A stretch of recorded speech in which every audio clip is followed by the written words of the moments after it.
What a week it has been for Star Wars Hot Toys. We were shocked. We were surprised.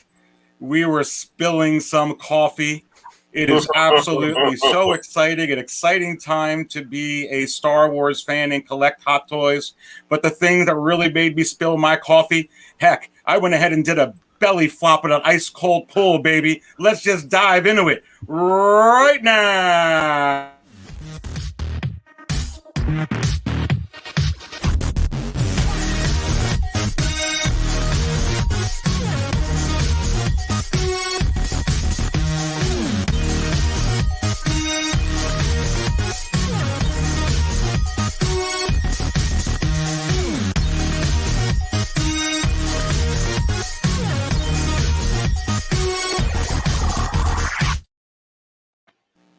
All right, and welcome everybody to another episode of the Market Value Chart Show live. And I am your bartender again for this evening. I am the Dark Jedi, Aries Carrington, and I'll be serving up all the Star Wars Hot Toys talk along with my guest who's going to be helping me serve it up this evening. Let's go ahead and say hi, and a big shout out to Nate from Geeking Out. Nate, what's up, brother? What is up, everybody?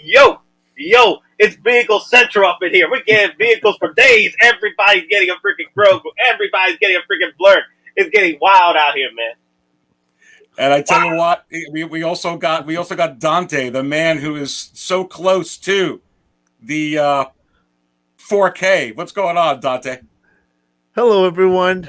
Mind of Collectibles here. Yes, Nate, Optical 20, Aries. Guys, what's up, everyone? Yes, it's been a very interesting week. Very interesting week. I can't wait to talk about everything that's going on in the Star Wars world. So can't wait, man. Can't wait for the show. And we also got a very special guest. It is my pleasure to have on Optical 20. Been watching his channel for a long time. And Optical, what's going on, my friend? Hey, thank you for inviting me, man. I always wanted to be on your show. Now I feel bad about my own intro because your intro is just, my goodness, a lot of energy in there. I got to step it up. But yeah, I'm happy, man. Can't wait to talk about all these good things that came out this week. Absolutely. It's going to be a great show. And yeah, thanks right off the bat. Yeah, first, we got some super chat going on here for the first time in the Cantina. So we'll see with the $5 drop. Thank you so much there. We'll see. So much appreciate that. So I'll answer your question here real quick. We got a whole segment to get into, and we're going to stick on that format. But is it possible Kuiil releases this year or remains in purgatory coming soon for a while? Well, I tell you what, Will, we are going to get into that a little bit later, in the show. But just real quickly, I can go ahead and do around. I can give you my thoughts on that. I don't think it's a guarantee. I thought when they went ahead and they teased the Clone Wars Anakin along with the Clone Wars, General Kenobi, I thought it was a shoo-in that you were absolutely going to get the General, Kenobi shortly afterwards. But you know what? We haven't seen it. And even with the release of Commander Cody, we haven't seen the 212th. We haven't seen, the Airborne Trooper. So is it possible? I mean, it would make sense, but I'm not sure. Let's go ahead and go to Optical first. What do you think on that? I think it would be like maybe early next year. There's no incentive for them to release Kuiil right away. There's no Mandalorian 3. So they can postpone this up to next year and focus more on the upcoming shows. Basically, I think if you're asking, I think they're going to release the 2-pack of Boba first before Book of Boba comes out, before Kuiil. That's just, a guess for me. So yeah, and I'm kind of feeling the same way. Let's go ahead and go to Dante. Dante, what do you think? I would love to see Kuiil this year. I guess at this point, Hot Toys have been teasing us so many figures in the past and nothing happened. So I guess let's wait and see. But because of Mandalorian, the OG Mando, and the Blurrg, maybe it will depend on how that goes before they release it or announce it. I don't know. But I think it will be probably next year, not this year. And you know what, Nate, we'll go to you with this real quick. I know that, when I was on Dante's show with Denobi yesterday, he was, his thoughts were as well, like, hey, it's not a guarantee that they're going to come out with this. What do you think? What do you say? I say, are you out of your mind? Are you out of your mind with the whole purgatory stuff, with the coming soon and all that? They are going to release Kuiil, but it's going to take some time because we got a bunch of 40 pre-orders coming in for next year. So, as far as I know, what they're going to do is, why would Hot Toys drop the Blurrgs out of nowhere, especially the 2 Blurrgs, right? And then not give us a damn Kuiil with it. You know what I mean? It'll be out of your mind not to do it. Right? It will be out of your mind not to bring out the freaking Kuiil. Because you got all these Blurrgs. We're going to get into it a little bit later in the show, but I think one of the things to maybe consider with that, they might not be happy where the Blurrg is going right now. Maybe they're not happy with the Clone Wars Anakin, and maybe that's why we're not seeing the Clone Wars Kenobi. But let's go ahead and hold that thought. We got PJ in the house, the Paradox Nerd. Can't wait to have him back on here. He was on the show before. Thanks so much, dropping the $2 bomb. Absolutely. Optical, you're giving away a Hot Toys Man of Steel. Absolutely not. Yeah, he's lying. So. Okay, what's up with you? Go ahead and put that up. What is up with you and PJ and this Man of Steel stuff, man? Well, you got to kick him out because all he does is just, ruin the show. Well, you know what? Getting right into it, and just so everybody knows, look, I got the links to all of these guys' channels within the video description below. Please go ahead and follow them. I mean, most of you have got to know Optical 20 anyway, but in case you're not, please go ahead and subscribe. Great stuff. Same thing with Dante, Man of Hot Collectibles, and of course Geeking Out.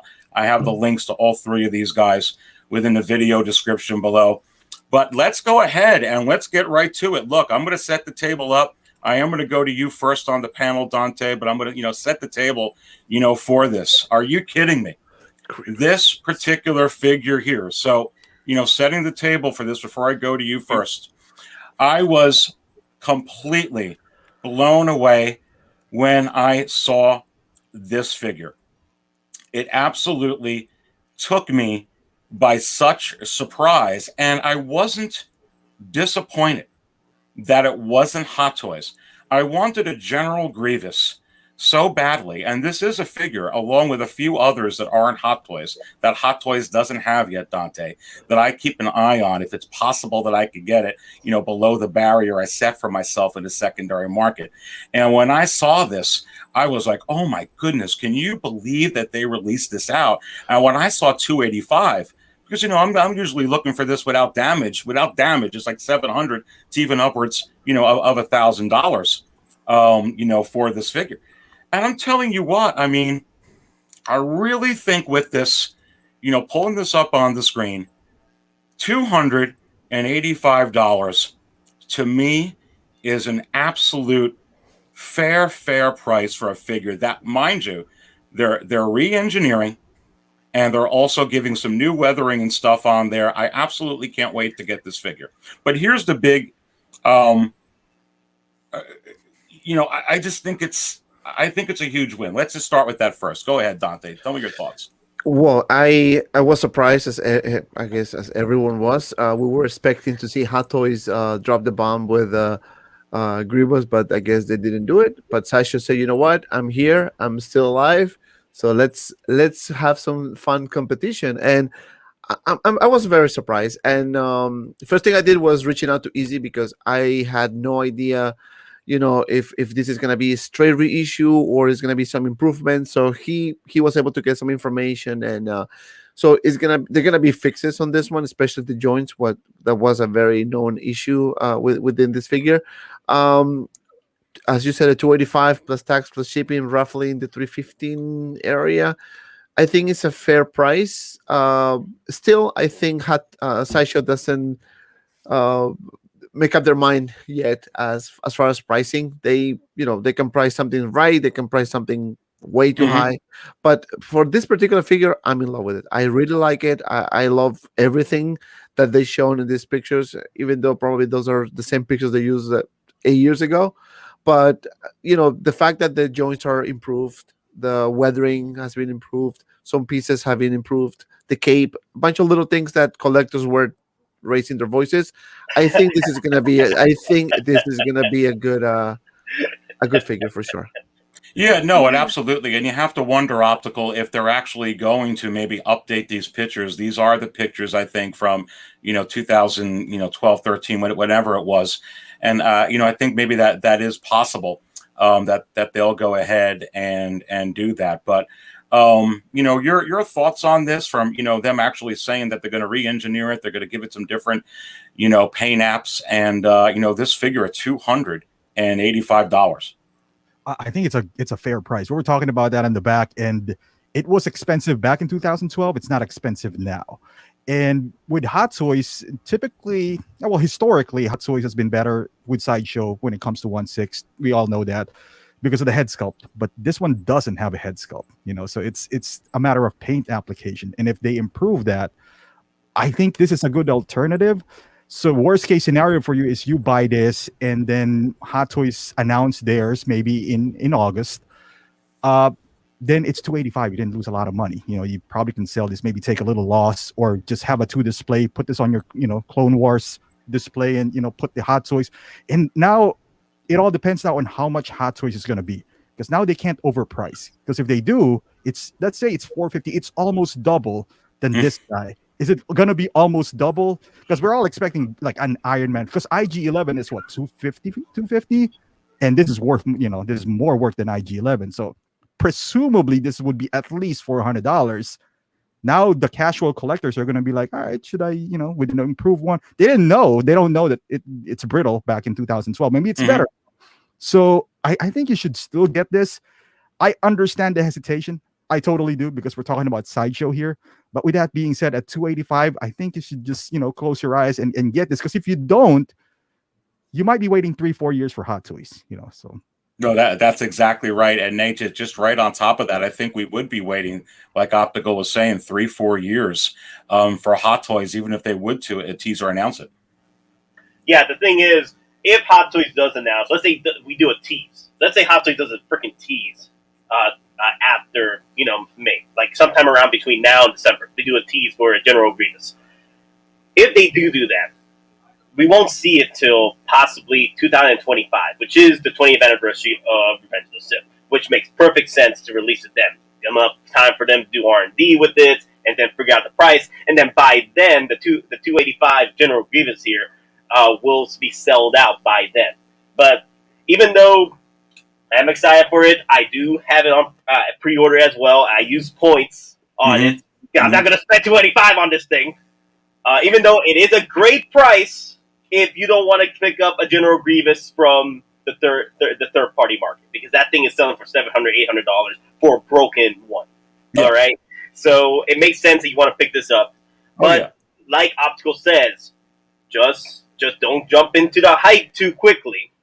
Like that's sort of what he's saying, because the thing is, at the end of the day, what if Hot Toys does drop it? Do you want to put in the effort to try and sell this figure, or it's taking up too much space because now you want that new General Grievous? You got to make a decision. You got to think about it. You got to think what's going on with your collection, because $285 isn't bad, but will you be taking a loss if they do bring out the General Grievous from Hot Toys? And do you want to sell it? Well, and that's a good point. And just reading up, thank you so much, Be Real, with the $9.99 drop. Thank you so much. This Grievous was a must-have for me. Yeah, I mean, I pre-ordered it right away. Within that hour, Be Real as well. I mean, it was just, I was absolutely blown away, and I didn't know at that point that they were going to. I jumped into it realizing this is not going to be a big, pose for me. At all. But now, maybe I can do a little bit more of a museum pose with this, because they're going to go ahead and redo the joints a little bit. They're going to have a little bit of better engineering or whatnot. So it's almost like having, in a way, a brand new figure with the way that they redid the cape, and they're redoing the engineering, and they're going to give you some new paint apps. I mean, I am really, really stoked about this. From my perspective, I get to put this with my Clone Wars figures that I'm getting. And if Hot Toys does release it, I mean, I'm a Hot Toys guy. I'm definitely want the Hot Toys version. I'll go ahead and take 2 of them. And I'll put the other one, I have a prequels, where I have, DX-16.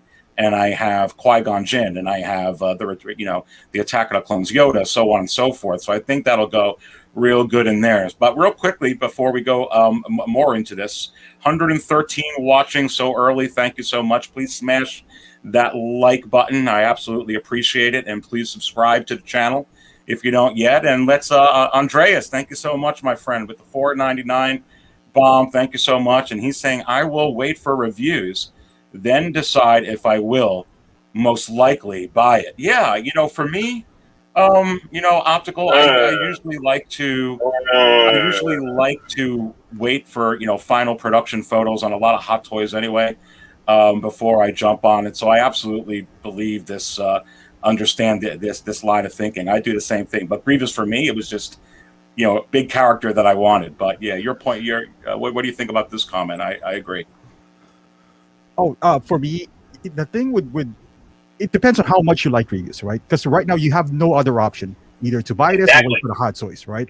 So the reviews would not matter because you don't have the other option would be waiting for Hot Toys. And I get this sentiment. What I would suggest is wait till it's eligible for coupon, because I think this would be in stock for a while, because there's, you know, it's Sideshow, like their baby like the Grogu.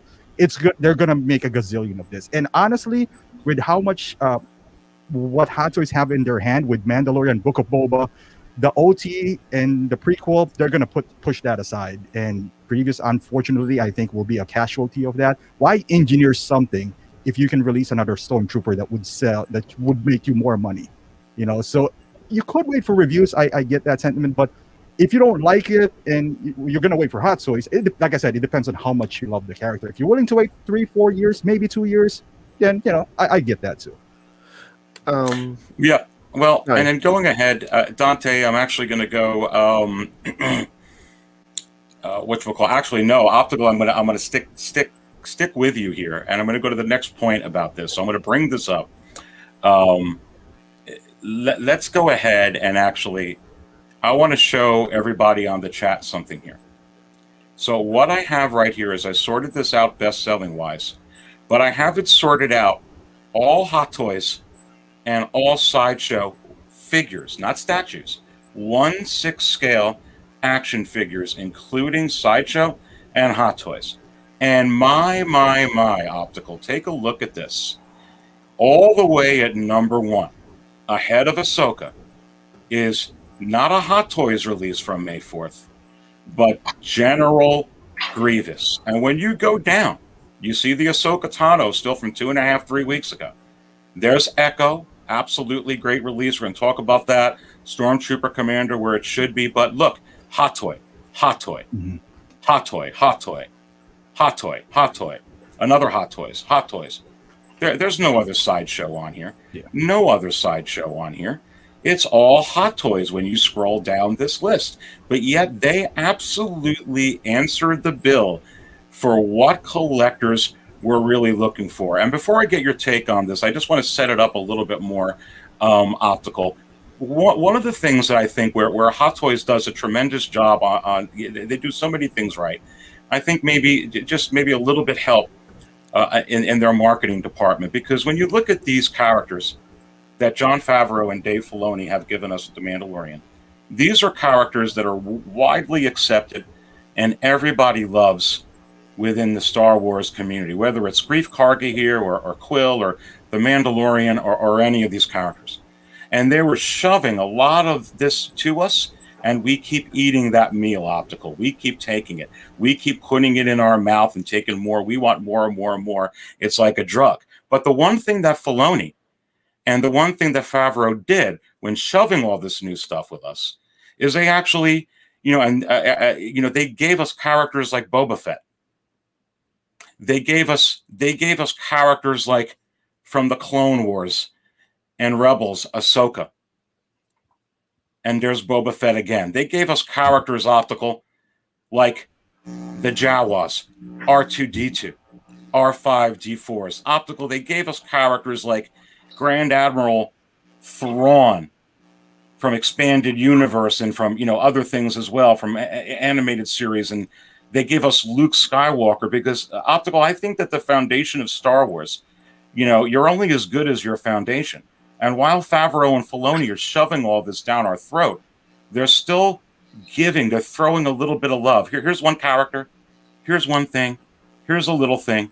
And I think where Hot Toys missed the boat. I wouldn't have had a problem, Optical, if they would have gave us 3 more Mandalorian figures. But not one OT figure, not one prequels figure. And I think this is where Sideshow nailed it with the evidence of where you're seeing just General Grievous all the way at the top beating Ahsoka. What say you? You're absolutely right, because that's one thing that Hot Toys has never done as well. You know, like if I would say if Sideshow released, don't they have this Luke Skywalker, right? Like Sideshow version. Yeah. They like re-released it. I don't think the reception is going to be as good as General Grievous, but knowing the price of that in eBay and collectors are clamoring for it, and they see the pattern of Hot Toys. They're concentrating on what's hot right now. They're not looking back. No C-3PO, no OT, no prequel. They're focusing on what's hot right now. So the collectors were like, you know what? If I wait for this General Grievous, I'm probably going to wait 3 years. So you know what? Let me pre-order it now, get it out of the way. That's why I feel like Sideshow is going to pump out a gazillion of this, because they know it's not Hot Toys' main focus right now. It's Mandalorian, Book of Boba, Ahsoka's. I can't blame them. That's what's hot. But at the same time, like you said, the foundation is there. So that's why there's like a huge gap that has been, filled with this announcement by Sideshow. Yeah, no, absolutely. And Dante, before we go to you, on top of those comments, just want to say thank you to DN Sith 9999 drop. Man, thank you so much, and thank you everybody out there. That is just fantastic, and it's really gratifying to hear that.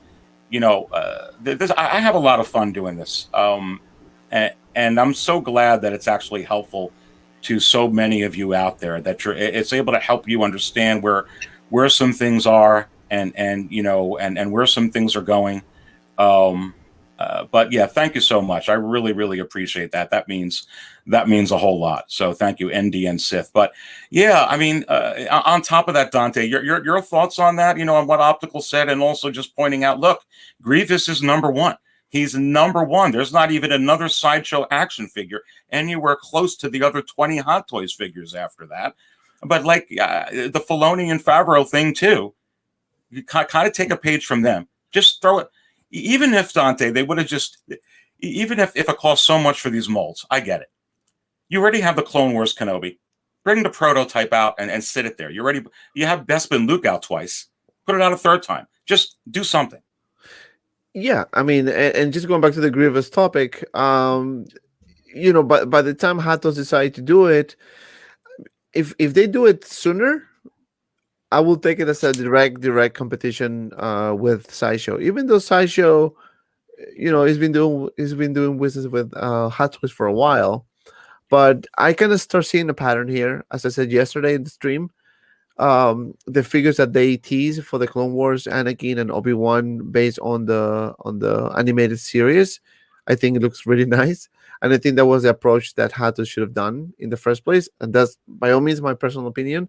I think they did the right move with General Grievous, and let's wait until we have it in hand to do the reviews, like someone said, which is going to be on my channel. So for the review, but I think you should get it if you want to get it. If you feel that you want the Hot Toys and you don't mind passing on this one and wait whatever time they decide to announce it, by all means, it's fine as well. So it's really more like a personal preference. How your budget, right? How much can you afford to pay for this figure? Whether you want to do it now, and then when they announce the Hot Toys, pass on that one because you already have one, or like me, like Aries, and pretty much like a lot of people, they probably gonna get this one and the Hot Toys if there's ever an announcement on that one. So at the end of the day, it comes to your personal preference, your budget. And if you're willing to wait, if you want to wait for the Hot Toys for like a year or more, perfect. I mean, but I don't think it's gonna take that long though, because now Sideshow is putting pressure on Hot Toys with this, and they're looking, that's for sure. Well, Nate, but before we get your take on this, just want to thank ND and Sith again. Thank you so much for that drop. That means a lot there, brother. And then also 144 right now, currently in the chat. That's fantastic. Please go ahead and hit that like button. Absolutely, really helps out.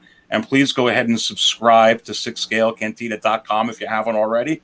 And also all three of these guys, Optical 20, got his link in the video description below. Manahawk Collectibles, Dante's link, also the Nate Meister, Geeking Out. Please go ahead and click it. Absolutely. But Nate, look, before we go ahead and and go to you here, it's very telling. Just getting your thoughts, on this. And again, just pulling it up again, it almost amazes me of how Sideshow got the pulse of something needed to mix in with all the new stuff and a character. We were talking about this, Nate, for the last few episodes, like what the Clone Wars Ahsoka did, is it really brought a lot of people into 6 scale, into hot toys. It broke the internet in a lot of ways, got people familiar with hot toys. And I was suggesting that maybe, and some of you were as well, that Grievous would have that same effect. And I think that, Sideshow, I don't know how much thought they put into this, Nate, but look, I mean, just scrolling down and up and down again, it's really, really interesting, how it's all the way up there. So your thoughts on that? Well, here's the thing about the hypeness of General Grievous at this point. It's because a lot of collectors were looking to get this figure from the resale market, but it was beyond understanding when you're paying $700, $800 for a damn broken figure. So it does make sense that it's reaching to top sellers with Star Wars figures at this point. Just that one figure. But you look at all the Star Wars figures from Sideshow, they can't even break the top sellers with any of Hot Toys figures, rightfully so. But okay, you did see Luke Skywalker from Sideshow in there. But the thing is, a lot of people are going for that because there's no other Luke Skywalker. Yes, if Hot Toys wanted to capitalize on Luke Skywalker, they could have dropped a Mandalorian Luke or a Bespin Luke, so it could topple the best sellers. But at this point, we are fine. And now I am disappointed that we didn't see any OT figures. I am disappointed. But versus what we see right now, we've never seen this before with Hot Toys when it comes to Star Wars. We've seen this with Marvel, where Hot Toys just drops marbles. But thanks to what happened with Mandalorian and the Clone Wars finale, it really brought up Hot Toy spirit to actually start dropping literally 40 freaking pre-orders for next year. We are literally drowning in pre-orders. So I'm okay if Hot Toys want to take their time with putting out other figures. Now, I do wish that Hot Toys puts a little bit more love with the OTs.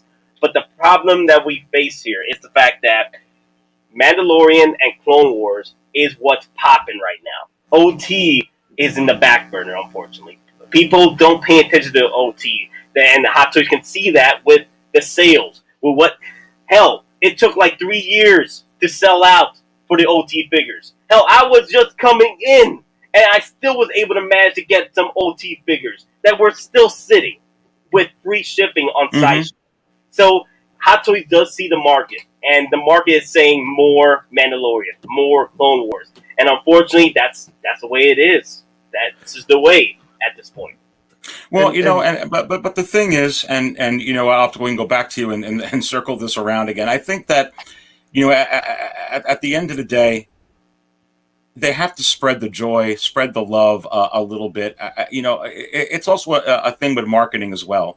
You have a foundation established. You got to, and that's why Filoni and Favreau went ahead and throw in some of these characters as well. They know it's going to create buzz. They know it's going to create excitement. They're going to go ahead and get the hardcore fans. They're going to get, some of the other, casual fans that knew it from the past. And then all the new people that love Baby Yoda. That's huge. Everybody loves Baby Yoda. Here's another thing. I had this conversation with Easy on our little personal live stream that we did on the channel on Geeking Out. He said it perfectly that the people that are spending the money now on Hot Toys right now are the guys that grew up with the prequels, that grew up with Mandalorian, and they're spending that money. They're spending that new fresh money, and Hot Toys sees that, And that's the reason why we're not seeing any OT. The last OT figure we saw was what? Lando? Literally Lando with no freaking Bespin Luke promo pick in a preview in the pictures or Bespin Han. You know, and it shows that Hot Toys does see the market, and it's unfortunate. Like I want my Bespin Han, I want my OT figures, but we're living in this bubble that is Mandalorian and Clone Wars. So no, I get your point, and let me play devil's advocate to that and go back to optical. I hear what you're saying, and absolutely, and we've said it before. The money is in the Mandalorian. The money is going to be in the new stuff that they're putting on Disney Plus for sure. So they're going to go ahead and milk that train all the way that they can go. But when you're saying and playing devil's advocate here that they're paying attention to the market, you know, and taking a little bit of the page, setting this up before, as I said, like Filoni and Favreau did. You know, if they didn't think they were going to get any play on some of those characters, they certainly wouldn't have put them in season 1 or in season 2. But optical, just going back to you, and before I do here, I just want to point something out on the screen. You can go ahead and look at the market value chart. And let's go ahead and take a look at some legacy characters that supposedly there's no interest in. You got a 2-pack of Han and Chewie, $900 average. That means it's selling over 1,000 and sometimes in the 800s. Tarkin and Vader, Dark Side Anakin, $4 away from entering the $800 tier range. Let's continue to go down. Luke Bespin, the Luke Bespin exclusive, $650 and steady. Anakin regular Revenge of the Sith, $650 and rising. Let's go ahead and just go down a little bit more here. The Emperor, and back over $600. We're going to talk about that in next week's Market Outlook edition of this show that I'm going to put out Tuesday morning. But the Emperor Deluxe over $600. Grand Moff Tarkin and New Hope approaching $600. Obi-Wan Kenobi Deluxe approaching $600. Optical Luke Return of the Jedi, which some people like the head sculpt and some people don't. It's like 50-50. $524 and rising. Alec Guinness, Obi-Wan Kenobi, $505. Leia New Hope, so on and so forth. Is Hot Toys not seeing this, where they can't spread the joy a little and give us one figure? I think with this one, they know that Star Wars fans are faithful fans. So what they think in here, in my opinion, is that they can drop any OT figures at any given time and they're going to sell out. While this new Mandalorians have a shelf time. Meaning they got to release Ahsoka now before Ahsoka's own show comes out, because that's arguably going to be better or newer. While the OT already is done. It like anytime they can drop C-3PO next year and people are going to buy it. But now if they don't focus on Ahsoka, this DX whatever 20 and 21, by the time Ahsoka comes out, I'm assuming it's December, they have to announce that, so they don't want to compete with their own product here, because otherwise they will have 2 Ahsokas. One is not even released and one they already announced for her own show. Now as a consumer, like hardcore fans are picking up 2 Ahsokas, but they're not going for the hardcore fans. A casual buyer would buy just whatever is the best Ahsoka. So I think that's why they're getting pushback, and they know, like hardcore OT fans, they will drop a Lando. They're going to buy it. They're going to drop a C-3PO next middle of the year. They're going to buy it. They're not worried about that. I think they're worried about the IP that they bought now, and they want it. That's why the Deluxe Mando was slated to come out, like July of this year? That's why they pushed it, because they thought that, the new Mando 3 is going to come out in December, but it didn't. They're still shooting. So now that's why we didn't see the Mando Season 2 yet, because we're like, hey, we got time. Let this Mandalorian Deluxe simmer down, let them buy it, and then announce the one with the head sculpt in Season 2. I'm not sure, but I think they don't want to. That's what they're planning to do. It's like the OT. But I agree, though. They could have sprinkled C-3PO in there, because C-3PO is C-3PO. He's not going to change. That's how he looks like. You at least show some love for the OT fans. Just give them something. Just give them something. Yeah, and Dante, just going back to you, what do you think about that? What Optical say there? Just give them something. Yeah, and actually I agree with what he said about Hot Toys can release any OT figure at any given time and it will sell. That's for sure. If they decide to release a Bespin Luke next week, guess what? It's gonna get sold. Same thing with Bespin Han. Same thing with C-3PO, Chewbacca, you name it. They know they can make their money back right away. You know, they don't need to wait for a specific celebration, a specific that's time. the thing, though. That's the thing, though. They don't want to make their money back. They want to double, triple their money back. You see what I'm saying? No, of course. What I'm trying to say is that they will make their money. That's for sure. They're gonna make money out of all of them, you know. And you know, since they already released Ahsoka, or announced Ahsoka rather, and then we have the Ahsoka from Clone Wars, so that's gonna be, you know, that was to me was unexpected, because I didn't think that they're gonna do those two at the same time, you know. But they decided to go this route, you know, and. I mean, at this point, as I said before, you know, at this point, everything that is going on right now is really unpredictable. You know, hottoys has shown us that they can do whatever they want at any time. And, you know, like, for example, like the 2-pack Boba Fett, Ahsoka before May 4th, those would be perfect for May 4th, if you think about it. But they decided to do it before. So I don't think they really care when they're going to announce those. But as I said, if they do any OT figures anytime, that's still gonna sell for sure. Well, and just real quickly before I go to you, Nate, the Big Daddy 64, thank you so much. $5 bomb, thank you. Chewbacca should get a redo. Yeah, I mean, you know, it should get a redo. But you know, here's the thing. I'm going to bring it up again, guys, and Nate, I'm going to bring this up to you. You know, with what Big Daddy's saying here, OT, Optical saying drop an OT, Dante saying drop an OT figure. Look, Sideshow didn't even drop an OT figure, Nate. They didn't even drop an OT figure. Is Hot Toys out of their mind? I wish I could throw something at you, because Grievous is beating Ahsoka, baby. Now talk to me about how they didn't miss this. No, Hot Toys is out of their minds. They dropped this freaking Grogu set. I said this in my freaking video on Grogu set. Why did we need a freaking Grogu set right now? Not the May 4th. Not the May 4th. They could have just had that in the back burner later in the year. But no, they could have just dropped the Mandalorian Luke instead of the freaking Grogu set. So yes, they are out of their minds. But money talks. Money talks. And money will always talk. Okay? And right now, what is popping right now is Mandalorian. That's the reason why they're pulling out of their mind moves right now with the Grogu set. Okay? And the Blurrgs and the freaking Mandalorian reissue Blurrg. Okay? That's the thing. Hot Toys sees their market. And the thing is, why release an OT figure and make limited batches of it when the pre-orders are on fire? When the pre-orders will be fire with the Mandalorians and make even more batches and more batches. You see what I'm saying?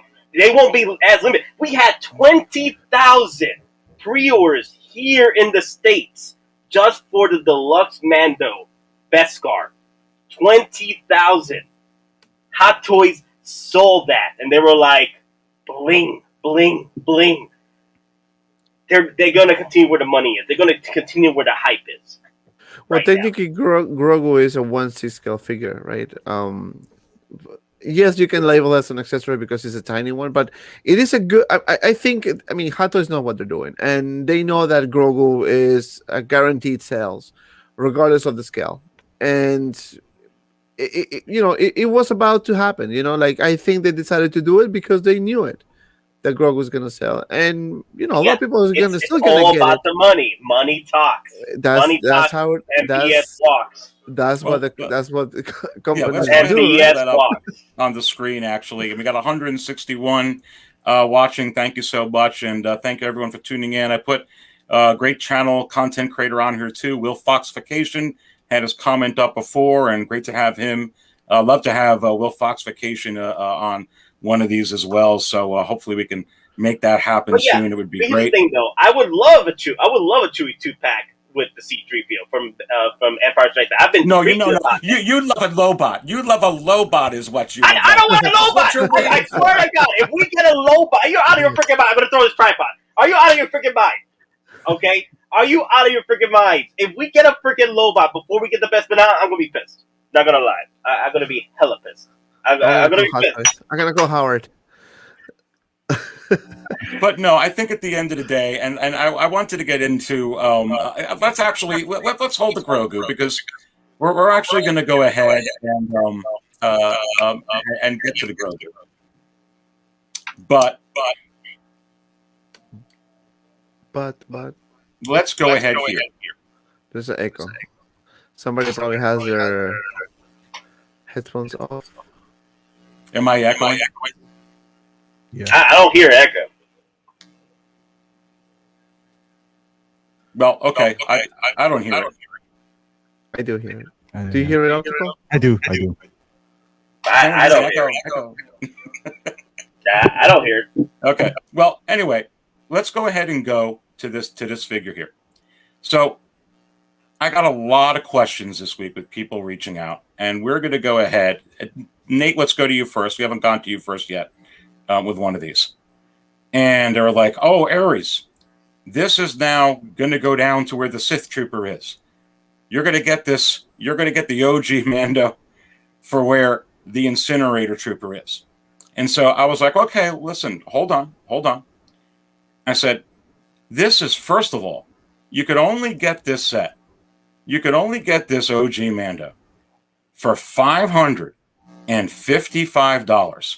And when you add in taxes and shipping, this is going to be somewhere between $610 and $620 to get this, if this is the way that you're looking to get an OG Mando. So I'm going to bring something up before I go to you, Nate, on this.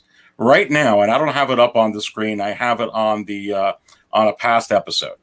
But right now, if you go to the market value chart and actually sort it out best-selling wise, you've got the Tarkin Invader 2-pack somewhere around $800 is where it's sitting in the secondary market average.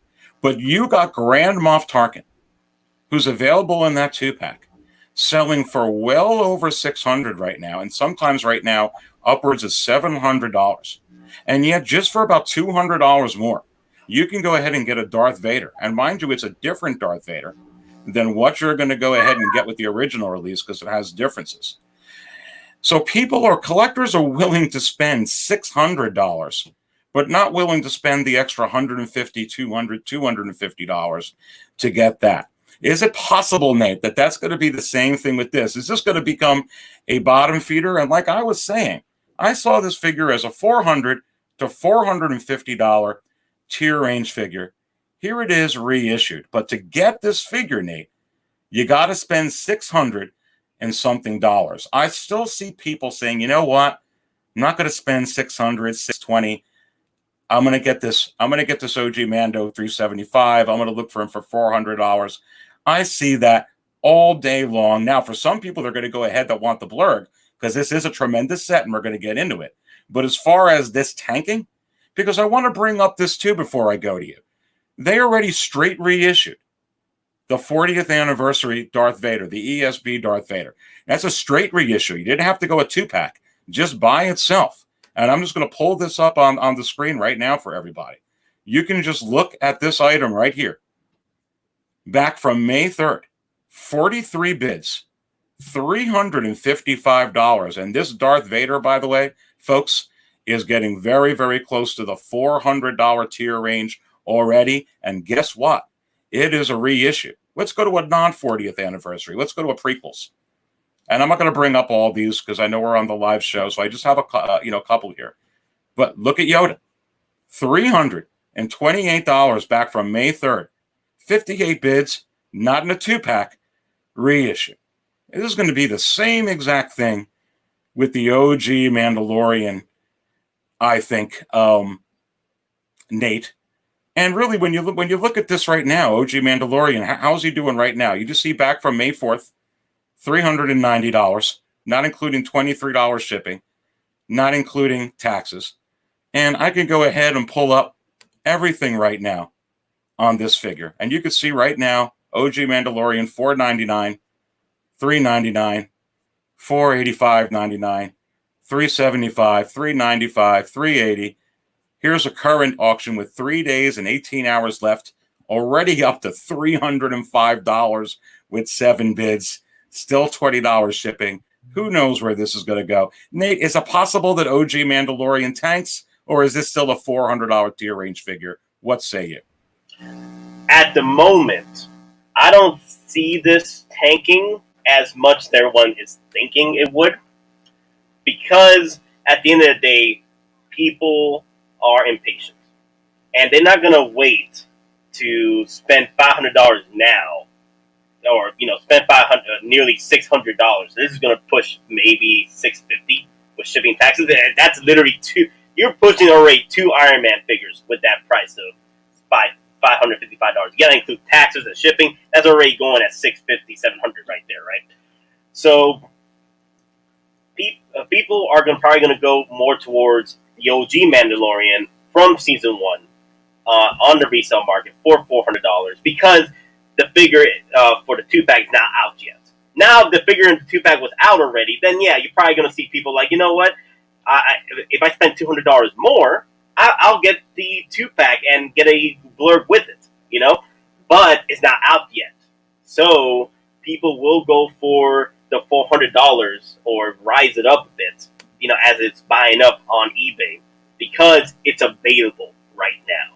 Hell, we saw this happen already with the Mandalorian Deluxe Edition, for Beskar Edition from HK. HK were putting these out there, right? New batches out for purchases. People were buying them up and putting it up for $400, $500 on eBay and selling them for almost nearly twice the amount. When on Sideshow, you still had it for $315, but it wasn't arriving at the stores at Sideshow.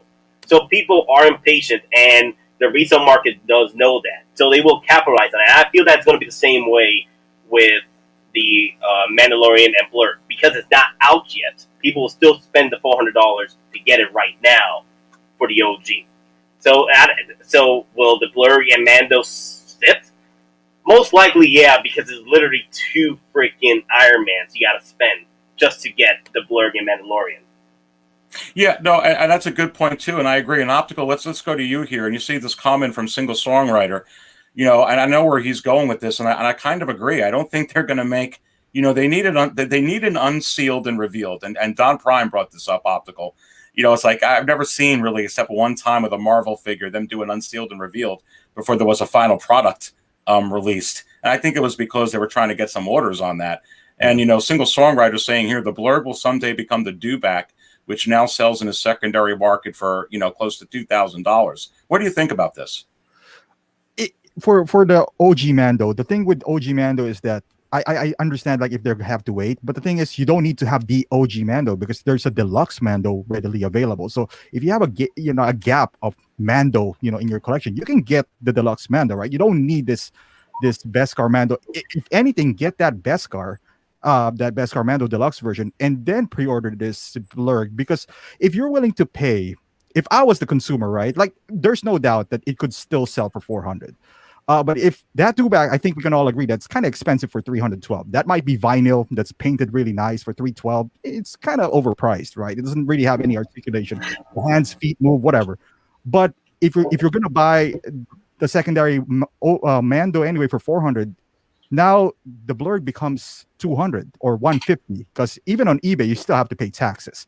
So it's now the Blurrg becomes 150. Is it still expensive at 150 if you think that the Yoda set is 145?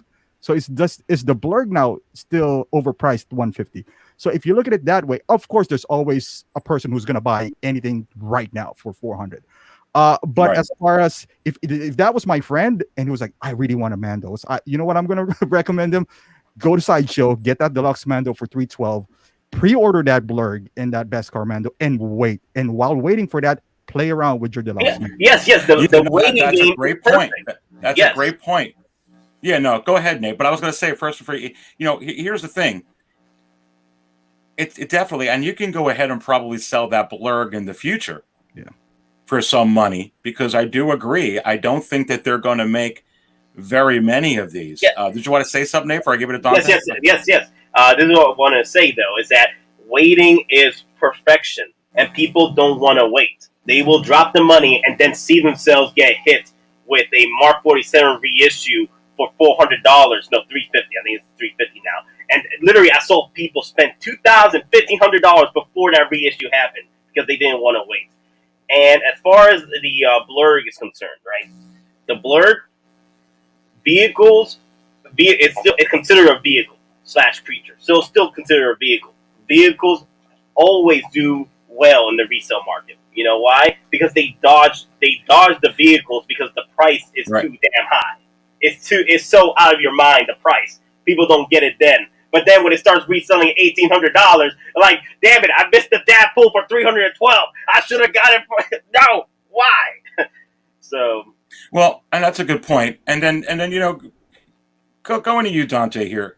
Your thoughts on this, and also what Brolio's saying here. I think this is also a test to see if we get more creature figures.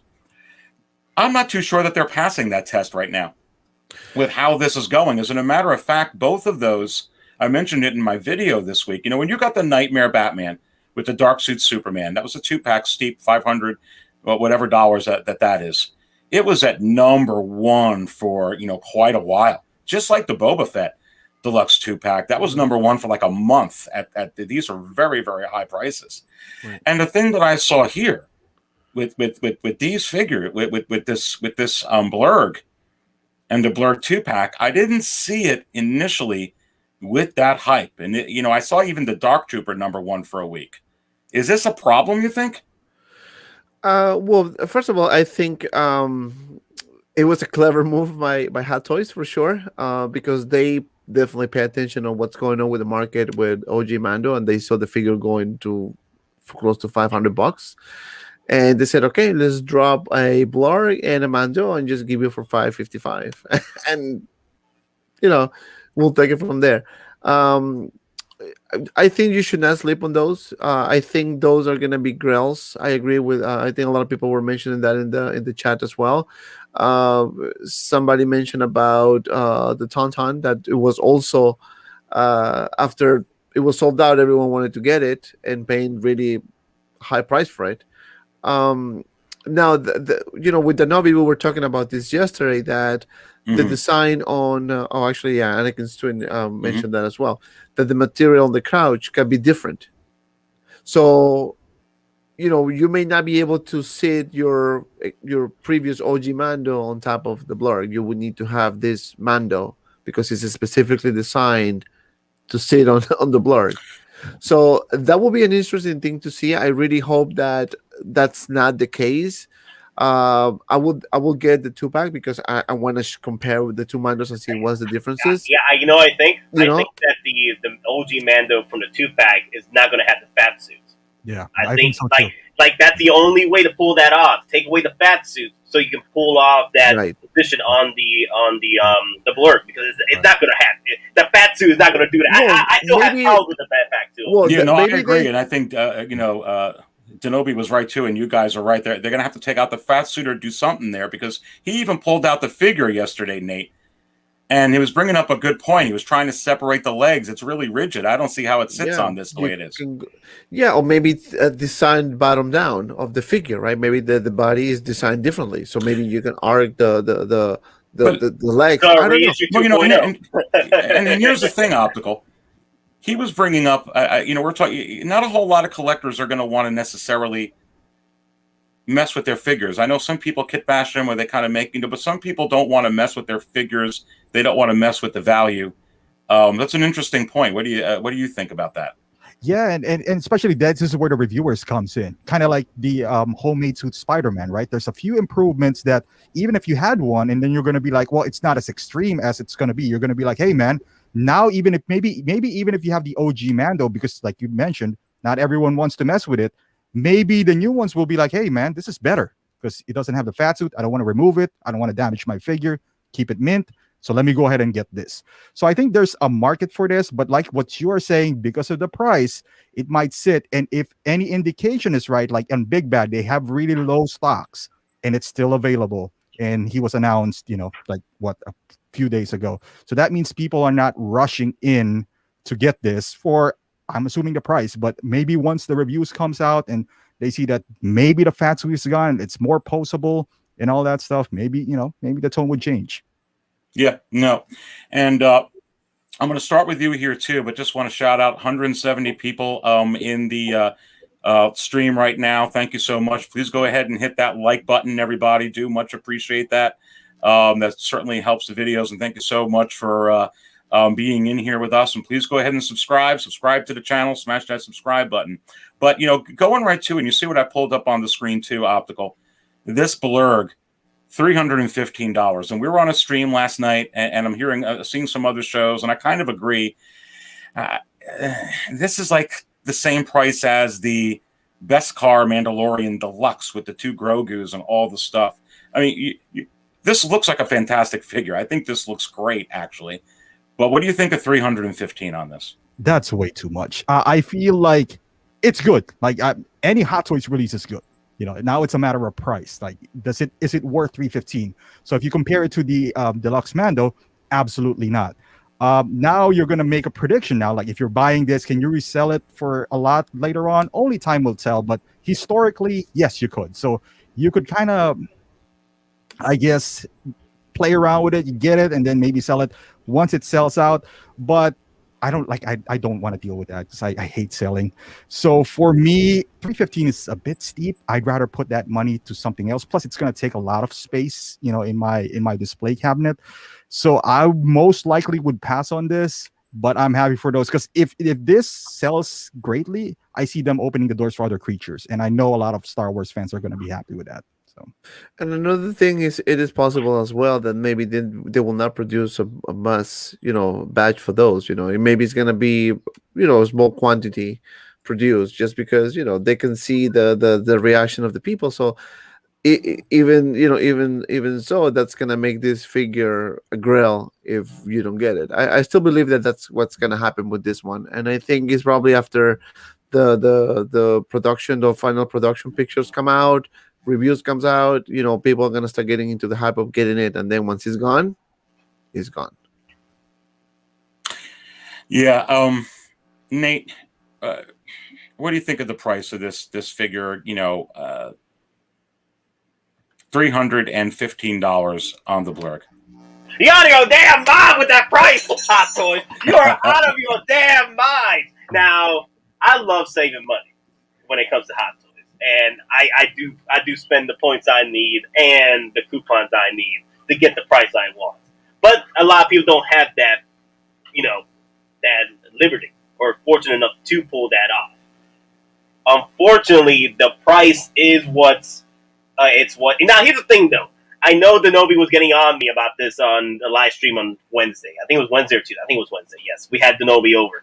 And he was telling me how much that I was complaining about the Grievous. I was complaining about the Grievous was because of the damn history behind that freaking damn figure, as far as parts are concerned, and how it breaks down on you in less than a week. But as far as, like, the Blurrg is concerned, I was so hyped for that Blurrg because of the potential that we might see. Like Optical is saying, there's so much potential with this release that I'm surprised that Hot Toys even pursued this. I thought for the most part we're probably going to see a Kuiil, right? See a freaking Kuiil and call it a day. That'd be freaking great. But they dropped the freaking Blurrg. They dropped the Mandalorian OG with the Blurrg, which is helping out a lot of collectors that don't want to spend $400 for just one OG Mandalorian. And that's freaking great. But I do agree that the 312 is a freaking weird flex from Hot Toys, because that thing should have been $250 tops. Call it a day, tops $250. But they went with the 312. And that's the thing, though. Like that's what I'm afraid of, is that it's going to sit. And also, I'm surprised they even did it, because it's 20 inches high and it's about that long too, 20 inches long, right?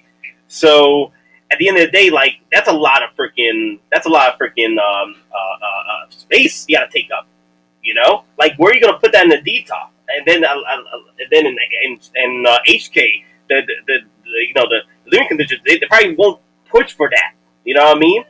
Because not many people have that kind of space for these type of figures. So, and that's why I think that a lot of people didn't pick up the Mandalorian speeder bike, because of the size. So this is the same problem we're experiencing with the Blurrg right now. Is the size is the issue as well. Well, and we're going to go on with some of these figures, and I'm seeing some of the comments in here, and so I'm going to actually go to this First, before we go on to the rest of it, and I'll go to you, Dante, first. So, uh, there, whether it's you like 315 or you wish it was 250 or it should have been a little bit less or a little bit higher. I think we're at the point now with a lot of these figures. They went ahead and dropped, 5. And we're going to go through the rest of them. We're going to go through some other stuff. You got a lot of stuff on pre-order. We're going to go over how I think a handful of them and are probably going to hit wait lists sooner than we think. And you got so many more figures that are going to come out. I think at the end of the day, you got a Blurrg 315. You have a 2-pack for $555 that's going to be over $600.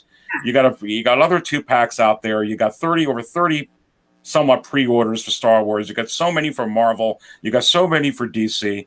I think we're at the point now, when you're collecting Star Wars, you have to kind of, and I mentioned this in my video, I have to personally now pick and choose.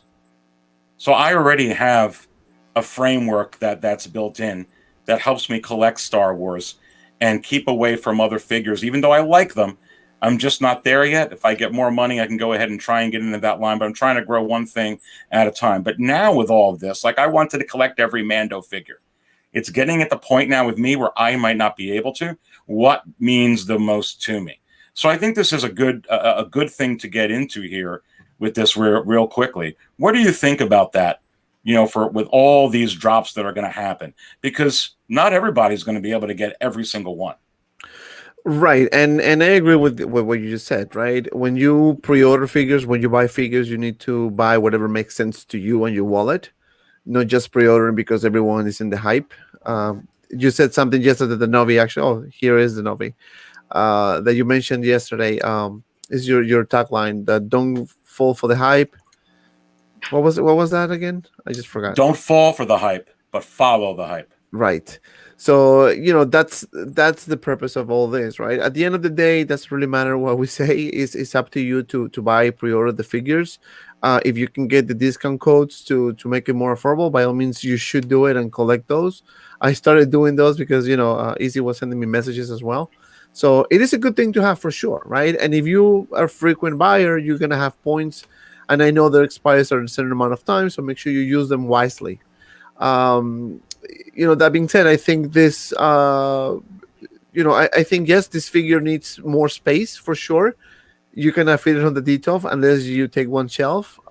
If you have module cases that I hopefully in a few months I will get mine, I will have more space to display those figures. But you need to be smart on your purchases and always buy what it makes sense for you. Even though I want to collect every single hot toys in the world, but I have to be realistic. I don't have the space for it, and the money too, because it's expensive, right?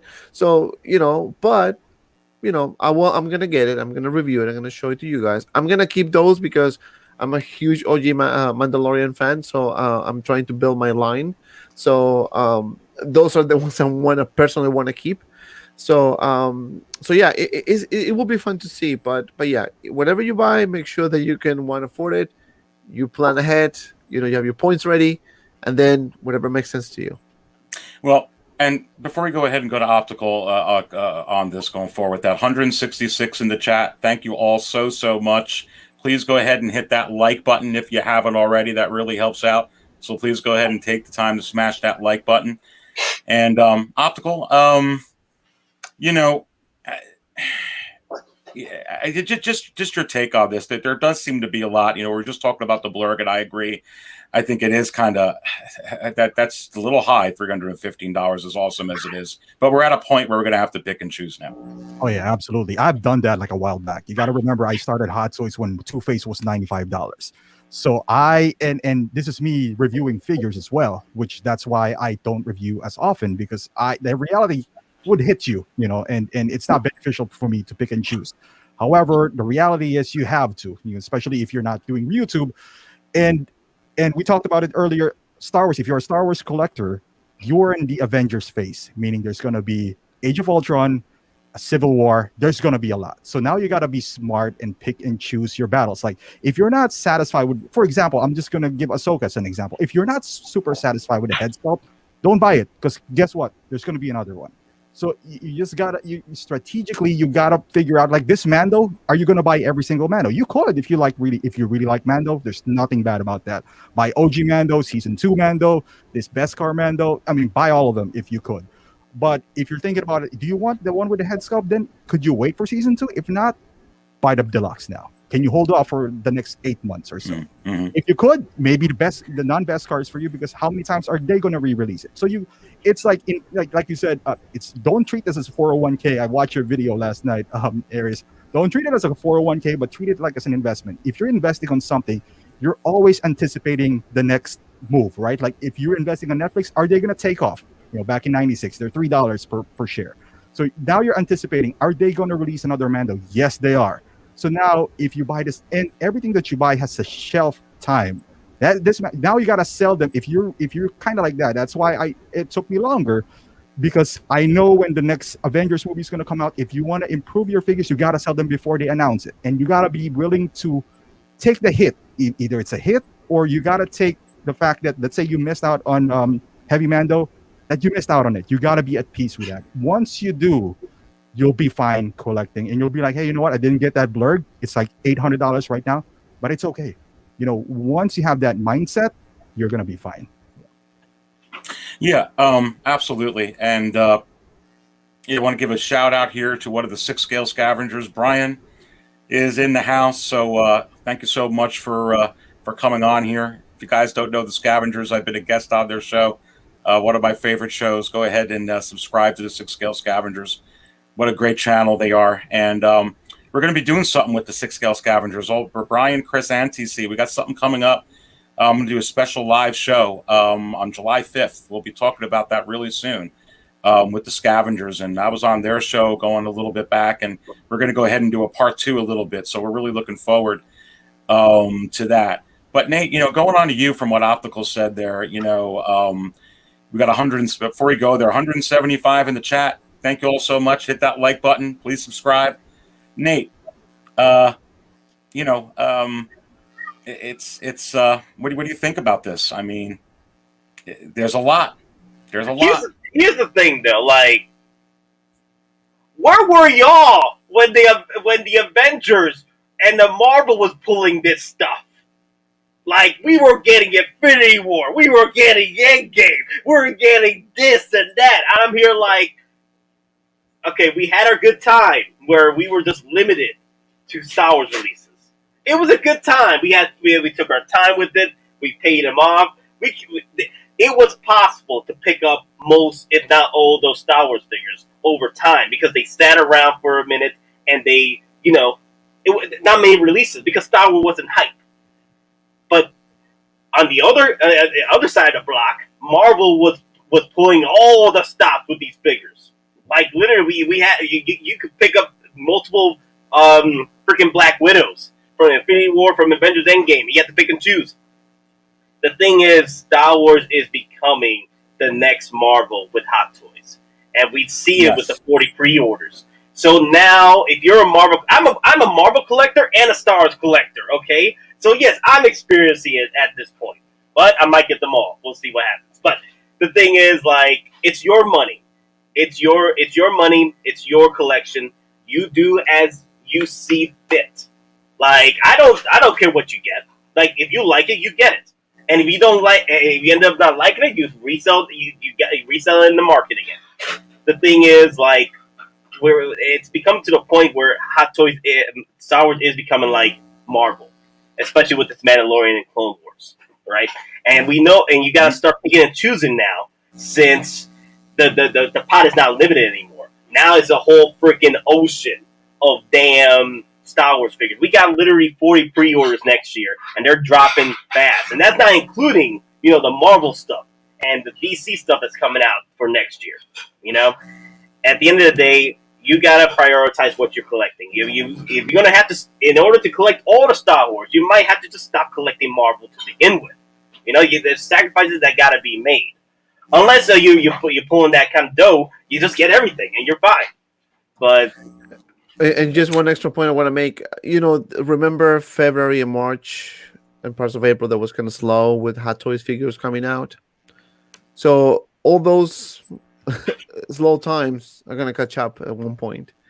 And as I said many times, I think towards the end of Q3, beginning of Q4, or maybe even during Q3, you're gonna start seeing a bunch of stuff coming out that were supposed to be released like a while ago, because of what happened, with COVID and everything. So we gonna have a lot of releases coming in a bunch. In a week, you're gonna have 3-4 figures coming out probably, and then you're gonna be like, oh shoot, that's where you need to start saying, okay, I'm gonna take this one, or I'm gonna pass on this one, or buy this one. So you will need to make your decision, Well, which one you can survive mhm. without, right? Yeah, and there's another thing. There's still figures that I'm getting, like from the Rogue One line, right? That I picked up for easy money. Easy money. They're not Grail money. So the thing is, if you're willing to sacrifice a figure that you're not getting now, you just got to play more of the hunt game later, and it is a possibility to get it for a retail price later on, even though it's reselling for three or four times the amount. My Jyn Erso I picked her up for $300 a few months ago, and she was going for $600. So all you have to do is just hunt. For the figures that you missed out, You need to be patient. You need to be a member of Facebook group so you can see those deals. Sometimes you get really good deals. Be smart when you buy on eBay. Make sure that you check the reputation of the seller just to make sure you don't get scammed. Same thing with Facebook groups. If you have a friend that collects figures, and they want a part of those, you can contact them. There's so many ways that you can actually, get your figures at a decent price. It takes time. It's not like you're just gonna go right now online and buy, like a Bespin look for $400. It will take time, but you need to do your work, your research. Just want to give a quick call out here before we continue with this. So, a few people on here. First, JB Collections in the house. Thank you so much there, JB. We're going to certainly have JB on soon, so that'll be good. I think it'd be great to have her on the panel here, and check her out. Check out her channel. She's got a great growing new channel. Also, Denobi was on here as well before, so don't forget to you probably all know Denobi, but go ahead and subscribe in case you're not. See the Paradox Nerd back in the house as well. PJ on there, and of course we mentioned the Scavengers as well. So definitely really good. But I think at the end of the day, it's for this to stay fun, Optical. And for me, I already, like you were talking about, you already been doing this. I've already had, parameters down. I think you have to look at it as, okay, almost as a challenge. It's like, I really want this figure, or I want these figures in this line, but which one do I like more? Do I like, Darth Vader better than, Count Dooku, or I like Count Dooku better than Vader? And kind of, you choose one, and you have like this list, and you kind of build, and you get excited from what you're going to go ahead and pre-order, or what you're going to look for on the secondary market. And then you can have even a B list, and you're like, look, if things turn around, or I'm able to turn over a figure, I can get those as well. Or maybe when I'm done with this line, I can get into that. But I think focus is key right now, because I do think Hot Toys, they can really just keep surprising us with 5 drops in a row. What's crazy about that? What you just said. Yes, people need to be smarter with their purchases, because at the end of the day, okay, look at this figure right. This beautiful ass Rogue One Darth Vader up in here, right? Love this figure. Like, I will never resell this ever in my entire life, even if this is the only figure I have. At the end of the day, when I bum out there, right? This will be with me to the end of time. But the thing is, there's always another Vader. So if you skip out on a figure like Count Dooku over a Vader that you're picking up from Empire Strikes Back, which I think it was around the same time that they were both on pre-orders or whatever, at the end of the day, there's going to always be another Vader. But always be another Vader. There'll always be another Hot Toys Boba Fett. And you missed out on the Dooku, then that was a bad choice. Because at the end of the day, there will always be another Vader. So, and look how many Dookus we got. Just one. Yeah. So far. Yeah, we talked about the secondary market as well. And we'll make it easier for you guys. There's, like what we talked about, there's so many pre-orders, so many figures that's coming out. And I know as a collector, if you're new, it's nice to go to eBay and search for the one that you missed. But with this much figures that are coming out, why? I understand that. But just, you can literally buy 2 figures, sometimes 3 new ones for the price of the old one. Yeah. And with Hot Toys right now reissuing left and right, that's not out of the. I mean, Grievous is what, like 8, 9 years old, and now he comes out. I would say for now, stay away from like going to eBay. Don't pay ridiculous prices. Focus on what you have. Enjoy it. Don't, because what tends to happen with us collectors is we like what we don't have. We search for something and then you move on. After you get it, you move on for the next thing that you don't have. And that's the life of a collector. Sometimes you don't even appreciate the one that you just got. So, like, let me ask, if you're out, Yeah. if you're a Marvel collector, would your collection really have a gaping hole if you don't have Yondu on it? Like, oh man, this collection would be so nice if only got Yondu. He's an amazing figure. Is he worth $500-$600? I can put that towards 2 figures. I'm not saying you shouldn't. You do what you want to do with your money. But at the same time, don't complain that, hey man, I can't buy every figure. So you just bought Yondu for $600. So you gotta know where you stand. There's so many good figures coming out. If you want to search for older figures, it's up to you. That's your money. Do what you gotta do. But I would say focus on what you have. Enjoy it. Take pictures. Do whatever you have to extend the life of it. Don't just buy one, hunt for one, and then move on to the next one, because it practically becomes like a paperweight in your shelf.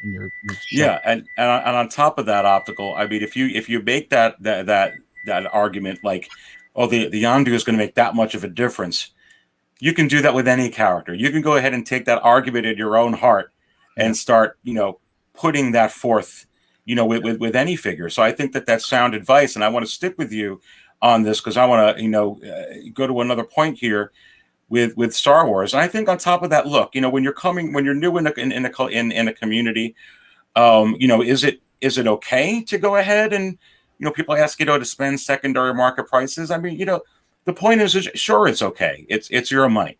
For me, I have a stopgate. I'm not going to spend more on secondary market for a figure that was $200, $300 than $400. If it's a figure that I really, really want, I come in late. Like, for instance, A New Hope Obi-Wan Kenobi. I went ahead and recently got that, but I got that everything all in, really hunted, took me a long time, $370. More than what I want to spend, but for me, something I really, really want. I don't see that figure coming for another 4 or 5, maybe 6 years. I think it's good. And, that's the type of figure, when I look at it, analyze it, I'm not really going to lose on that figure. I don't think anyway. But I think it's you kind of have to have those parameters. And I want to go to you with this, optical, with PJ's question. PJ's comment here: figures will go up in price once they really are high in price. Reissue time.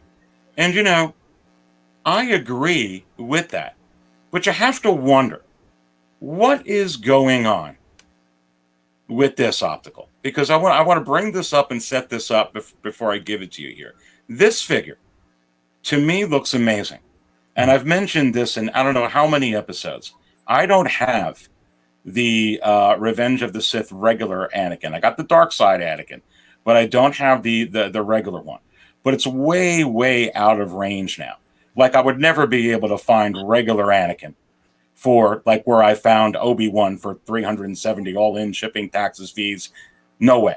So I'm never going to get it. But the way I'm going to fill it up, I'm going to go ahead and get this figure. But when you look at this figure, when you sort it out best-selling wise, this is so far, far, far down. And Star Wars is in a very different place right now than from, The Last Jedi and, The Rise of Skywalker and where all that is. And still with all the hype and everything on Disney Plus, no one's kind of looking at this figure. But then when you go to the secondary market, and I'm going to go ahead and pull up this dark side Anakin and just show you here how this figure just continually, this is an auction from May 6th during May 4th week with all kinds of new releases. 21 bids, $740 for a dark side Anakin. Wow. And I'm going to go ahead and pull this up. Just a regular Anakin, like the regular Anakin you could get on Sideshow. This has missing pieces, no art box, and it still went for $475. So basically, with the taxes, it's going to cost you $500, and it's not even complete. Yeah. So you have to wonder what, with the message that you're saying, I'm saying, and some people are saying, why is this not attractive? What's going on here? And also to PJ's point, why aren't they reissuing anything? Aren't they paying attention that people are willing to spend $900 for Dark Side Anakin? I mean that baffles me as well. But my guess is that they're waiting for the Obi-Wan show because he's going to be there. Maybe they don't want to compete with their own product, but they could. I don't think anyone's going to complain if they straight reissue it. Like we already know they're reissuing things, for no reason, like that Yoda. So if they reissue, I don't think there's a few collectors that's going to complain. The one who has Anakin. And I get that, but it's not like they care, right? Now, as far as why is this not coming up, me and PJ talked about this a lot. They made a business decision of going the Clone Wars version, but with a realistic head, something that Sideshow did not do, right? So this is kind of like hybrid. Why did they do that? Maybe to save on the sculpt, so they don't want to sculpt another, form of head sculpt, and it would go with their Ahsokas and their, like Rex and Cody and all that stuff. I get that in a business standpoint, but collectors, man, Star Wars, they're particular. They want every suit of Bespin Luke, like Luke in this outfit. Look, even though it's Anakin still, I feel like they want that Anakin look where he's fighting Obi-Wan.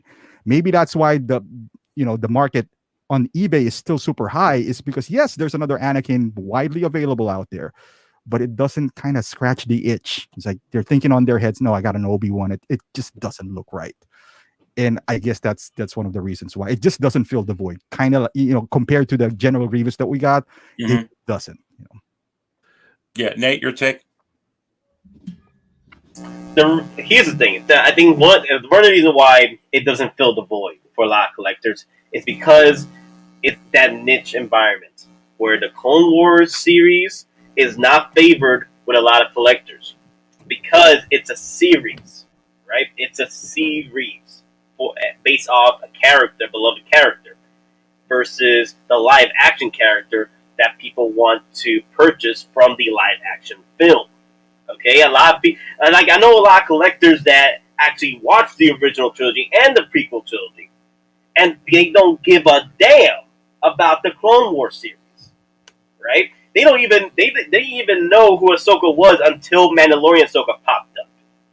Okay, so there is that environment with collectors that are Star Wars fans.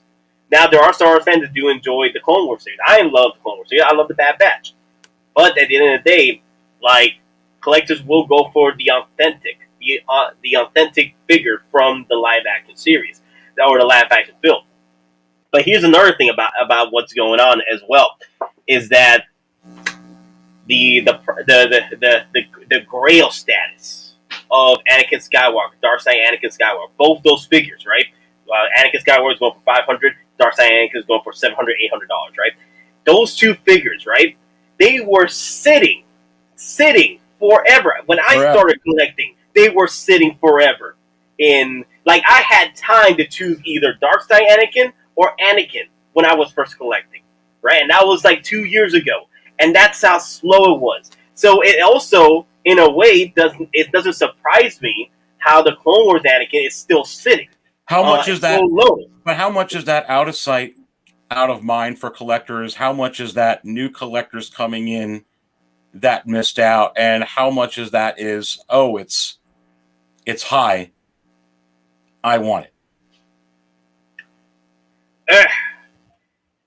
As of right now, it looks like it's more of the newer collectors coming in going for it. But I'm guessing these newer collectors don't want the Anakin in a way, because a lot of these older collectors, you can tell in the market that the Dark Side Anakin and the regular Anakin are selling faster than the Clone Wars Anakin. Well, yeah, and the one thing I will say about the Dark Side Anakin is that it is the first iteration of Darth Vader for real. That's when the Emperor said, "Henceforth, you shall be known as Darth Vader." So it does have a very special quality.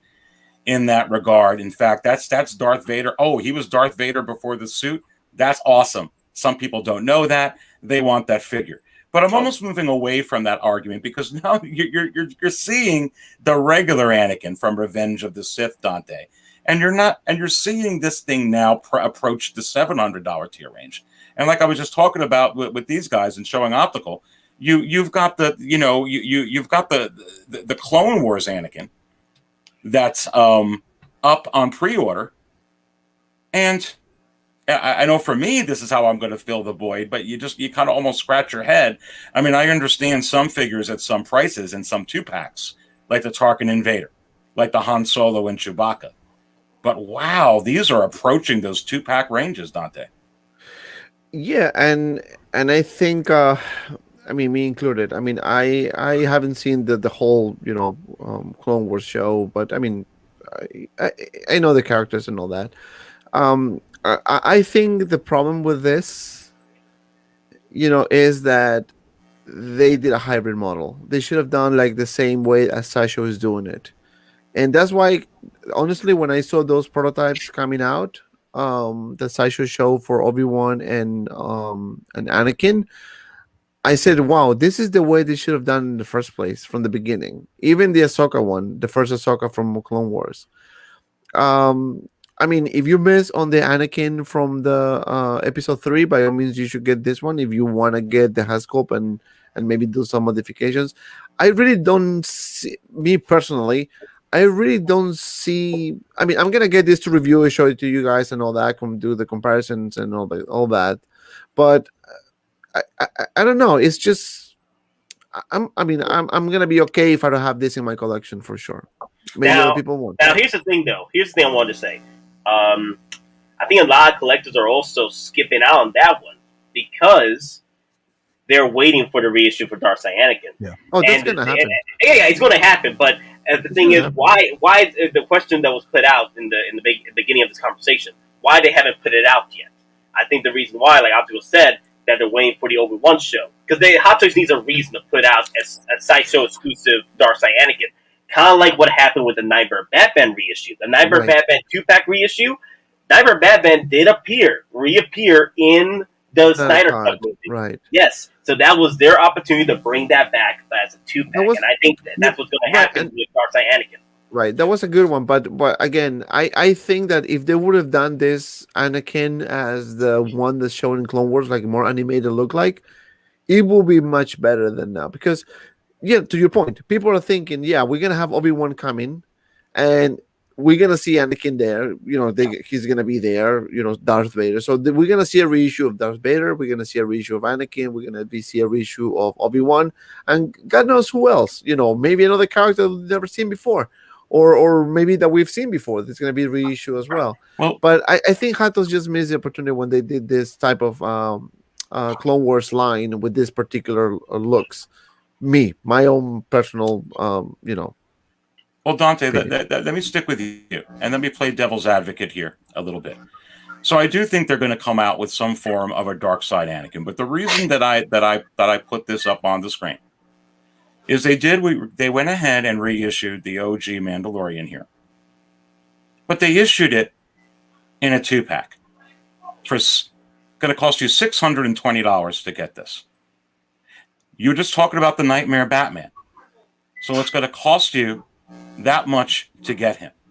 Okay, they're on this thing with 2-packs. They have the Boba Fett and Mandalorian Deluxe 2-pack, and for whatever reason, they're not giving you Boba Fett with the robes on by himself. The only way you can get that is there. They're kind of on this little thing right now where if you want this is how you're going to get it. So are they going to just straight reissue this dark side Anakin and go, here you go? Or could you see them going ahead and saying, you know what, we're going to reissue this figure. We're not going to give you the base that it originally came with. That doesn't come with Obi-Wan, by the way. Right. And we're going to go ahead and give you some type of Darth Vader or some other type of thing from the Obi-Wan series and kind of repack it that way. Because if they go ahead and do that, that's, it's just another way for them to grab $500 or $495 or $515. I don't know what the Nightmare Batman one goes for. And then, it's still better than $800-900. But I'm not too sure they're just going to straight reissue it the way it came. No, I don't think it's gonna be a straight reissue by itself. I think it's gonna be a reissue with a 2-pack because they've done it before. We have some precedent. So I think if they decide to pull the trigger on this, it's gonna be by the time Obi-Wan is gonna be out. Maybe include a Vader in the 2-pack. Maybe include an Obi-Wan and Anakin in a 2-pack. I mean, it is a very possible that they're gonna do it that way, just because they can basically kill one bird with kill two birds with one stone, right? Having two figures in one, people are looking for those at the moment. So boom, here we go. Yeah, Optical. What do you think about that? Are they That's just going to actually- straight reissue it? No, that's pretty smart. What you just said, I see them doing something like that, and they're gonna, frame it like to celebrate the new show of Obi-Wan. We are releasing this commemorative, 2-pack for you. Those kind of things, I don't think they're gonna lose a lot of money, even if it doesn't sell, because they're not. It's not like they're engineering a brand new thing. They can include two bases of the same of Anakin, like so they're fighting, so we can. Us collectors would find any excuse to pick up another thing, right? Even if you already have Anakin, you might get that again. He'll be like, oh man, there's two bases. I got to get that. And then, like us was like, oh, instead of picking up the Anakin for 700, I might as get this 2-pack for 600, which is, smart. If you think about it, it's still $600. But if you really love the character, why not, right?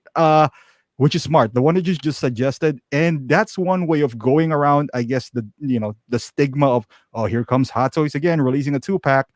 There's always going to be people who's going to complain, and you're not going to avoid that. But I think there's more collectors who's going to be, happy about this. But to your point, the one that we're talking about, this just shows you the shelf life of these figures. That if you're in 2 years in to the figure that's quote unquote grail, there must be a selling point for you. You're going to be like, all right, I'm going to let it go before. And it might not happen. This is all speculation on our end. But one way or another, I feel that we're going to get Anakin, whether the 2-pack that you're suggesting or from the show itself. So absolutely.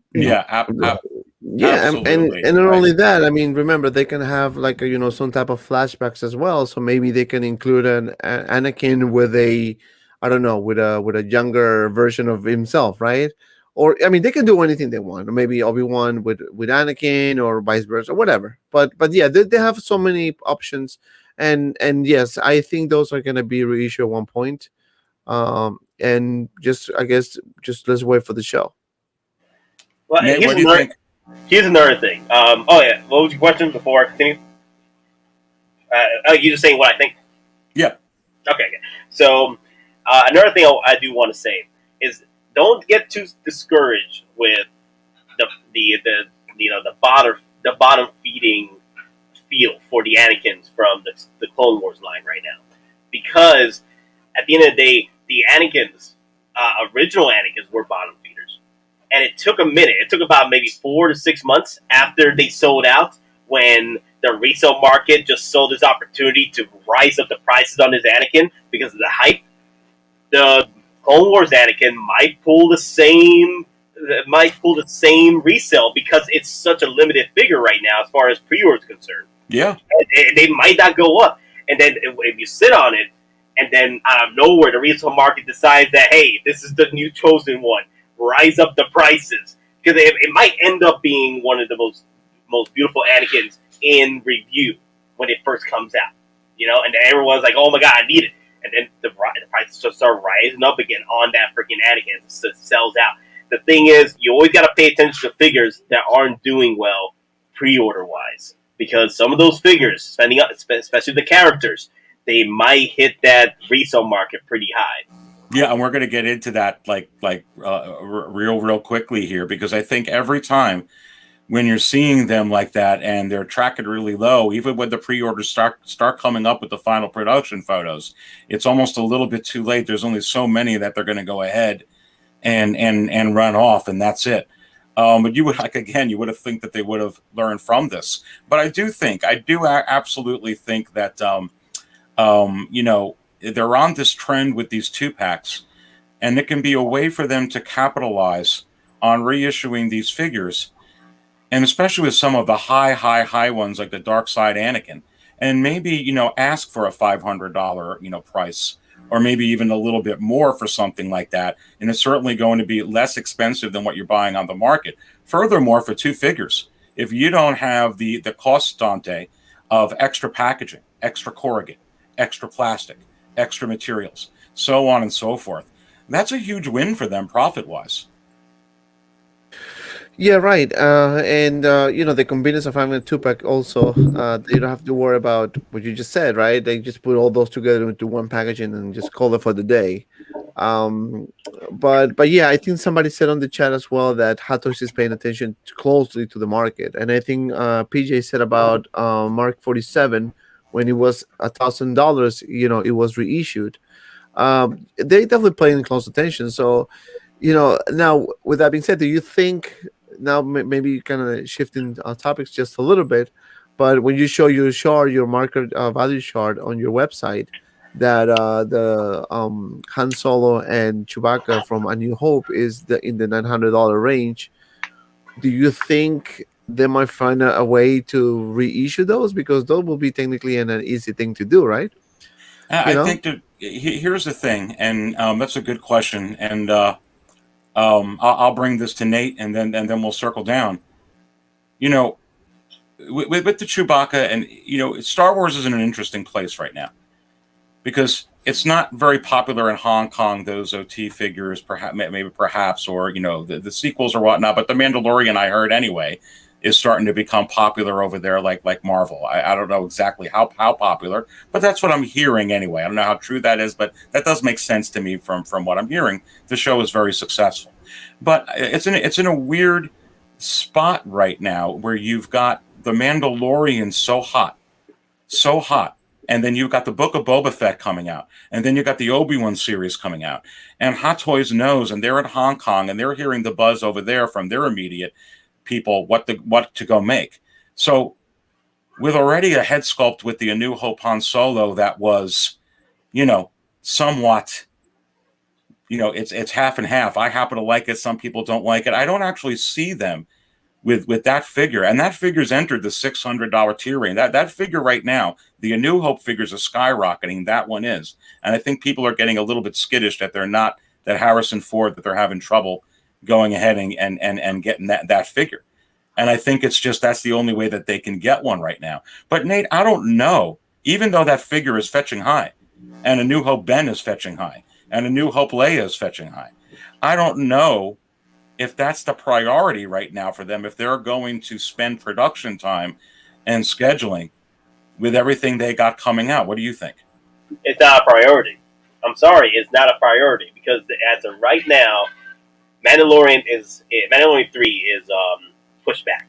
So that means there is still time for Hot Toys to capitalize on figures they were holding out on, and they wanted to put them out to get the hype buzz. Right now, the hype buzz right now is Mandalorian and Clone Wars. So that's what we're going to be focusing on before the Book of Boba Fett starts. And Book of Boba Fett is part of that Mandalorian universe. So it makes sense that they are hopping in and dropping them figures like no tomorrow from Mandalorian and skipping out on the OTs. Here's the thing. I am not saying that I want more Mandalorian and Clone Wars figures, okay? What I'm saying is Hot Toys is looking at the market as far as like the sales, not the resale market. They sometimes do see that. But as far as like the sales are concerned for their figures and how well things, like I said, 20,000 pre-orders for a deluxe Mando Death Star here in the States.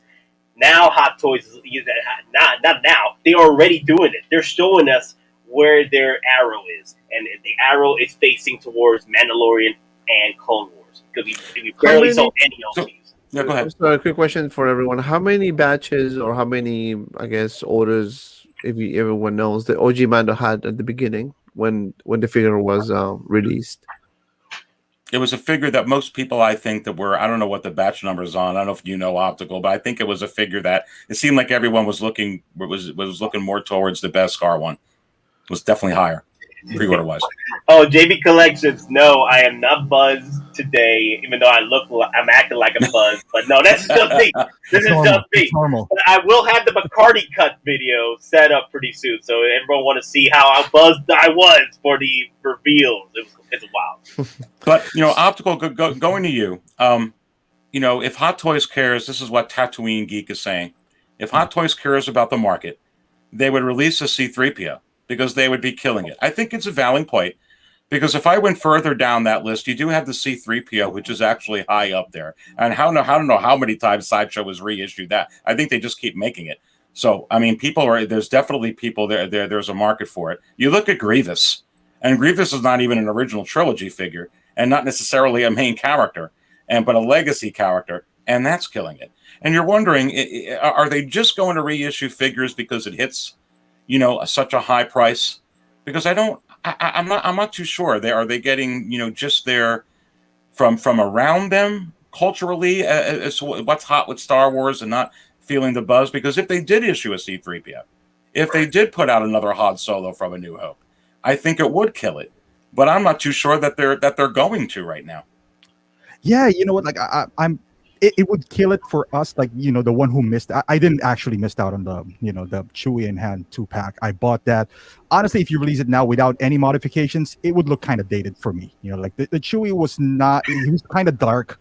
The Han Solo was. Yeah, it looks good, but if you compare it to, let's say, the figures now, it would lack some details, right? Yeah. So would it kill it here? Maybe, but I think they're thinking about, like you said, this is brand new territory for Hot Toys. Star Wars was never hot on Asia. I can tell you that. I'm Asian, grew up in Asia, so it was never hot in Asia. So the problem with that is that, unlike Marvel, they can, if they have extra batch here in the US, they can sell it in China, right? Like they can mark it down there and maybe sell it. In there, this is Mandalorian is kind of brand new, so the Asian market is just kind of liking it now. So now the problem is those New Hope figures, they didn't sell well. If you guys were around like 2015, they didn't really sell well. Now with the influx of Mando, like we have limited funds. We keep on saying that. So now you're gonna have to choose. Are you gonna get this OT figures or you're gonna get the Mando figures? With now you're forcing us to make. Like Hot Toys is kind of like pressing us right now. So I think, is it possible that they would re-release this, guys? Yes, but it would be, we call it on the off season when there's nothing that's coming out. There's Book of Boba's done, Ahsoka's done. When would that be? I don't know. Maybe between March and July of next year. Make that announcement when no one is looking forward into something. So you're not, because what they want to do is make a pre-order. The more pre-orders you have, we're gonna pump out figures. But now if they release this OT, you're taking away pre-orders from Mando, because one person would say, man, I just pre-ordered $1,000 worth of Hot Toys right now. I'm not going to pre-order this, like this Stormtrooper now. So now they're going to be like, man, what I think timing is everything with this kind of thing. So. I think that's right in timing with everything there. We got 171 in the chat. Please go ahead and hit that like button, everybody. Really do appreciate that. That really helps. Smash that like button. Please subscribe to 6 Scale Cantina if you haven't yet. So want to go ahead and welcome another channel creator in here, Jetta Patrol in the house today. Good to see Ryan in here with us. Thank you so much. So got a lot of them in the house today. But let's go ahead and I want to move to this. That's a real good conversation. And when you talk about priorities, Optical, and we'll go right to that. What is their priorities? The priorities being the Mandalorian. We talked about this on Dante's stream yesterday with Denobi. And it was a good point that we were all bringing up. Are we 100% convinced that they are going to officially announce this figure? Like when they did this with the Bespin Luke, or the Padme, or the Kit Fisto, or so on and so forth. So many figures, even the Clone Wars and Kenobi. Now, I would think that, it would make sense because of the Blurrg that they will. But right now, that Blurrg isn't moving. So is it possible, Optical, that they're going to release this to help that Blurrg go higher? I think they're going to release this if they see the Blurrg sells. I think it's the other way around. Because didn't really do well with smaller scale figures like Rocket, as you can get it from Hong Kong now for 140. This would not be priced. I'm guessing here he would be in the somewhat price range of Rocket, which is like maybe 210, maybe 200. I don't think they're gonna price it down less than 200. Now, if you're talking about Blurrg and him, that's like $500, right? Because you gotta want to put him on a Blurrg. So between the Blurrg, which is 312, and him for 200, you're talking about like 550 out the door. How many people are really going to do that? I mean, is it possible that they're just going to buy this and not a Blurrg? Of course. But I think they're also kind of scared to have another Rocket situation. So I think they're going to monitor the Blurrg. And then if there's a lot of Blurrg that, sells, then maybe, they're going to be like, all right, now we announce Kuiil because we have enough pre-orders for Blurrg. I feel like that's going to happen. Nate. Like I said in the very beginning, are you out of your mind if they freaking decide not to drop the Kuiil even after this preview? Now, I know there's people out there that are saying, okay, they did this before on us. They did it on CW Kenobi just a while ago because of licensing issues, whatever. They did this on the Padme, another one for licensing issues, whatever. They did this for the Kit Fisto, the airborne troopers. They did it for a lot of figures, and not even including Star Wars. Hell, the Vulture, one of my favorite prototypes I've seen in a long time from Hot Toys. They decided to scrap that. It does happen, but because we've seen what they dropped for the Blurrgs, they dropped 2 Blurrgs, the regular Blurrg and the Blurrg with the OG Mandalorian. I think it's safe to say that we will see a Kuiil. Not too soon, but maybe at the end of the year, we're probably going to see a pre-order. Hell, they're probably going to drop the pre-order at the end of the month. We just got to see. We just got to be patient. But because Hot Toy decided to drop these freaking Blurrgs like this, hell, I would have been a bit more hesitant. I would have been more like, it might not happen if they just dropped the Blurrg. But if they're putting so much work with also a OG Mandalorian and 2-pack with Blurrg, and then showing that preview picture of Kuiil in the back with OG Mandalorian, which Hot Toys has not done quite a lot with teasing promo characters, in those promo pictures. I feel that we are going to get the Kuiil. We just got to be patient with it. And also, will the hype for the figure not do as well? Will push them not to get the Kuiil? Maybe. But that hasn't stopped Hot Toys. Well, it has. It has, because we haven't seen the complete Rogue One collection, and that hype was dead. But because we're in a special place with Mandalorian now, I think that Hot Toys will take that risk, because Mandalorian is fire right now, and they will take that risk just to put out Kuiil. And just to add of what Nate said, well, think about it, right? They released the OG Mando with the Blurrg, a 2-pack, right? That's gonna be one set. Then they just decide to do the Blurrg by itself, and then you're wondering, okay, so that can fit perfectly well with your OG Mando if you have one already, or if they release Kuiil, So I think somebody said on the chat. I was trying to find the message, but somebody said on the chat that it would probably depend on how well the sales for Blurrg will do before they decide to pull the trigger and officially announce Kuiil. That's a good excuse, I guess, to boost the sales, right? Because if you get that one and then you get Kuiil right after, people are gonna get more into ordering both. Because if they're gonna do Kuiil, one thing for sure is gonna be by itself. It's just gonna be that little figure and that's it. So you will have to get the Blurrg. So when Hot Toys do their whatever, the announcements, the releases, when they incorporate accessories for certain figures, they do with the mindset that it's going to complement your other figure. So I do agree with I can't find the comment, but somebody said it there on the comment that depending on how well the Blurrg does by itself, you will see, or how bad, sorry, if they don't do well, the Blurrg sales, they're probably going to announce Kuiil to boost that one out. So well, that was a good coming. Yeah, no, that's a good point, Dante. And optical, just going back and circling back to that, and for lack of a better phrase, does Hot Toys really care? Meaning that, not that they don't care, I'm sure that they do care, but do they not care from a business perspective? Because are they almost using these pre-orders in a way like HasLab is, even though it's kind of a different model? They're trying to see the interest. If they don't, for instance, the Clone Wars Anakin, if they don't see the interest in that, is it possible they actually just don't give us the Clone Wars Kenobi? Is it possible that they're not giving us the Bespin Luke because they're not seeing the strong initial sales for the Snowspeeder pilot Luke, even when it was first released? It didn't even move like the Dark Trooper. So is it possible here that they just don't care in a way about what you're going to need in your collection, that if they don't see the Blurrg move, they're just not going to do it? Absolutely. That's why we don't have Cyborg yet.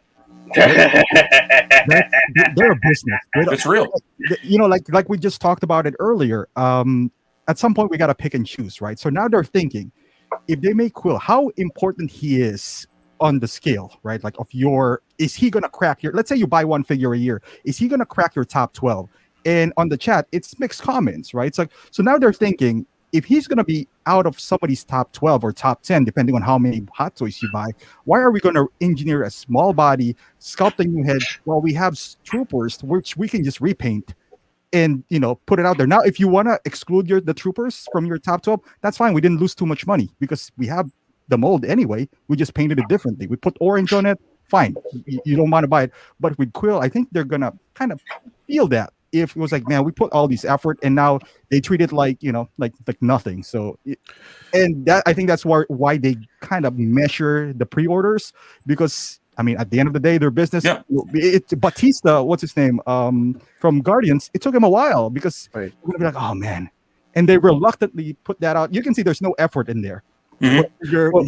Some tattoos in him. And also the thing is, I think it's a licensing issue with that as well. With Bautista, so I'm like, I don't think we're gonna get one until maybe Guardians 3. Yeah, and another thing I just want to add to Optical 20's comment. So with Cyborg, it's kind of like a bit different story, and also think about it, right? If they just didn't want to invest the money on doing a full new mold for a specific figure, they did it with Hellboy. It was a brand new all new design for that particular figure. So and you can, I mean, if you're gonna tell me that Hellboy did better than Justice League. So it's really, Cyborg is going to come for sure. I mean, they cannot miss that opportunity, especially with all the fans, everyone asking Hot Toys to release Cyborg, So I think that one is going to happen. Kuiil, on the other hand, I think it's going to happen as well, just because the Mandalorian is the thing right now. And anything you put in with the Mandalorian label is going to sell. It may not sell right away, but it will sell. That's for sure. They're going to make their money back on that one for sure. So I think, if the perspective is that if the Blurrg is not doing that well in sales and they decide to do the Kuiil to boost, it can be a win-win, and also can flip. Also can be just really, they do it and then nothing happened. The figure sits on the shelves forever. But we've seen it before, and look what happened with Anakin. We were just talking about it. It was sitting on shelves for like forever, pretty much. Now it's sold out. Now we're talking about $700 range. So just imagine this. It could be the same thing. Maybe it can be sitting on the shelf for a while, but once gone, make sure you're gonna, you're saving your money to get it back, because it's gonna be a lot of money after. Especially if they put it with the Blurrg. That one is gonna be probably a grail too. Yeah. Well, just before we move on, just want to say 182 in the chat. So thank you so much. Please go ahead and hit that that like button, everybody. Really do appreciate that. And please go ahead and subscribe to the channel if you haven't yet. And then just to answer this question from Anakin's twin, 6-scale Cantina, back to licensing. If Harrison wouldn't sign for the head sculpt, would you be okay with OT Han with an Alden Rich head sculpt? No, I wouldn't be. I like him. I thought he did a great job in Solo. If they want to go ahead and release another Solo figure, I'm all game for it. If they want to go ahead and bring that actor back for some other Han Solo stuff, I'm all for it. But to come out with a New Hope figure and it's not Harrison Ford, no, I don't think that would.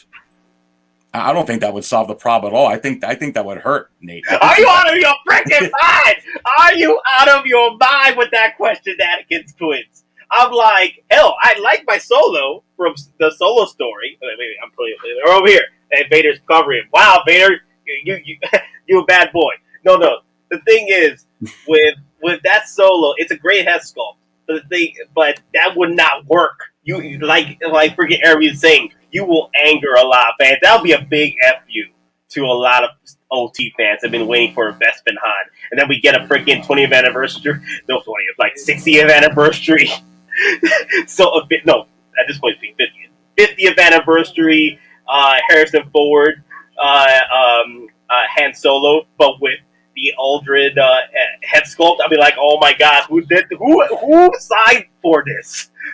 Who signed up for this? And here's the thing to address this question, and I'll bring it to you, Dante. Griffin Campbell's asking, wouldn't that be a Lucasfilm decision and not a Harrison Ford decision? I have heard of different contracts, and not in Hollywood and whatnot. At the end of the day, I would think, Dante, with a company the size of Disney, they're not going to allow any actor or actress to hold them hostage. They use a lot of these toy companies to help market their films and their content, number one. I do know that in some of these instances, they have a certain amount of time where they have to approve the figure and they have to get the okay. But I think after a certain amount of time, they have to eventually be okay with it, or they won't sign them on to do the work. Well, I think when they sign a contract to do a movie, they're part of the company, right? Lucasfilm. So they, like you said, they will not just say, hey, because Harrison Ford doesn't want to sign it, we're just going to hold off everything. I mean, it doesn't work like that. Unless there's a special interest. But no, it is Lucasfilm. And I think this is not like the matter of licensing issue. I think it's a matter of honor issue. You see what happened when Harrison Ford was on this late show and destroyed the Hot Toys figure from someone. So some people got offended by it. Yeah, a lot of people got offended by it, even though he was just acting and just playing dumb and just playing like he just want to show. I heard Hot Toys got offended by it, or Howard. I don't know how true that is. I don't know how true it is. I mean, but maybe that's the reason why they don't want to do it. Don Prime just spreading that rumor like wildfire, and I'm like, it's probably real though. Don Prime speaks a lot of facts. Yeah, because if it's licensing issue, then you wouldn't see a lot of other figures coming out, right? Because you sign a contract, you're part of the company. I don't think they'd be working on Indiana Jones, Dante. Even though it might be delayed for a minute, COVID, who knows what not. I don't think he can stop them from saying, I don't want a figure. Optical, what is your take on that? I don't know how they work that out, honestly, with the back dealings, but everyone kind of agrees that Harrison Ford is not too thrilled with Star Wars, but again, his likeness was in the Force Awakens, and he was over there, so I don't know. Rise of Skywalker, he came back too. Skywalker, yeah. You know what? Honestly, I just think that Hot Toys is like holding this in their back pocket. Like we said earlier, the moment they drop this, people are going to buy this. So why not concentrate on the things that are not surefire, like the Kuiil and all that stuff? They got to set it up, because like I said, the OT ones, just drop it and they'll sell out for sure. And a question to Nate, before the stream, do you stock up on things to throw? Like, do you have a bunch of stuff in your desk? Well, to answer your question, are you out of your freaking mind? Are you out of your mind? Yes, I stock up. Yeah, I stock up on my table. I got a lot of things on my table I got to throw at people. I can tell. It has to fit the purpose. All right, let's go ahead and move on. We got 181 in the chat. We're going to go into the last segment here. It is going to be a fun one. Please go ahead and hit that like button, everybody. Please also go ahead and subscribe to 6 Scale Cantina, but definitely go ahead and smash that like button. Appreciate you taking the time to do that. But let's go ahead and actually go into some of the items here. So we're going to go here to you, Nate, first, and then we're going to go. We'll go down the line. So again, for a lot of you that are joining in just a little bit late, if you didn't see already, I have this sorted out best-selling wise, not only with Star Wars Hot Toys, but also with Sideshow, not statues, just 1/6 scale action figures. But as you can see here, what actually took Ahsoka Deluxe off of number 1 was a Sideshow action figure, General Grievous. And when you scroll down and you keep going and you keep going, it's all Hot Toys, Hot Toys, Hot Toys, Hot Toys. There's Luke. There's R2D2. it's and there's your 3PO. But it's very, very interesting that. But we already discussed that with Grievous. But what I want to get into here, really quick, not spending a whole lot of time on each figure except for the figures that matter. Starting off with you, Nate, roundtable here. Figures that could go on wait lists. And the reason why we're talking about this is, look, Star Wars is in a weird time right now with the whole controversy of The Last Jedi, controversy of Rise of Skywalker, all that kind of stuff. It seems like Hot Toys lost a lot of money with a lot of those figures from the prequels. But then here comes Disney Plus. Here comes Jon Favreau and Dave Filoni, and everybody loves Star Wars and loves what's going on. So it's almost like when you get that storm, you got the cold front, now you got the warm front, and things are a little bit crazy and unpredictable. So right now, where it's usually very, very rare for a figure to hit waitlist, like the Mud Troop before it gets in stock, you're seeing some things right now with some of these figures, particularly the Kylo and the Rey, where they're just not going to get in stock. So what we're going to do here is we're going to go in yay or nay. So just really quick on each figure. Some of these figures we'll spend more time with. But first with the Ahsoka Deluxe. And I got a lot of questions on this because everybody knows how hyped the Dark Jedi Ares is with this figure. And this is incredible. But there is no way in the world. This reminds me of the Beskar Mandalorian Deluxe. They are going to make so many of these. This will be in stock. No one has to worry. It's an awesome figure. And I'm, it's just awesome. But there's no recipe here where this goes to waitlist at all. Do you agree? I mean, before it gets in stock, before it gets in stock. No, it's you're talking about the deluxe version of Ahsoka, correct? Yeah, version. Either version is gonna hit. It's gonna hit stock. It's gonna hit stock. Yeah, it's not gonna go. They're making too many of them. It's sort of like what's going on with the Darth Mauls. The Darth Mauls hit in stock, and they sold out within 3 or 4 months. But also, I like to thank someone in the comments section that checked up on my audio. I did forget to switch over from my mic to my Yeti, and usually it would automatically switch over. So now I'm back to my Yeti. Thank you. I don't know what happened there, but I appreciate it. So you're saying no, that this was no danger. How about you, Optical? Anything here you see? I don't. No, it'll go in stock. Dante? Let me unmute myself. I have this all the time. Ahsoka Tano, I think they both will be in stock, but for a short period of time, especially the Ahsoka Deluxe. Yeah. Scrolling down these figures here, there's so much talk about these this week. We really don't have to talk about these figures. I see absolutely, a lot of people were asking me, and I'll kind of lump these two together. Aries, are you getting these figures? Are you getting these figures? Are you excited about these figures?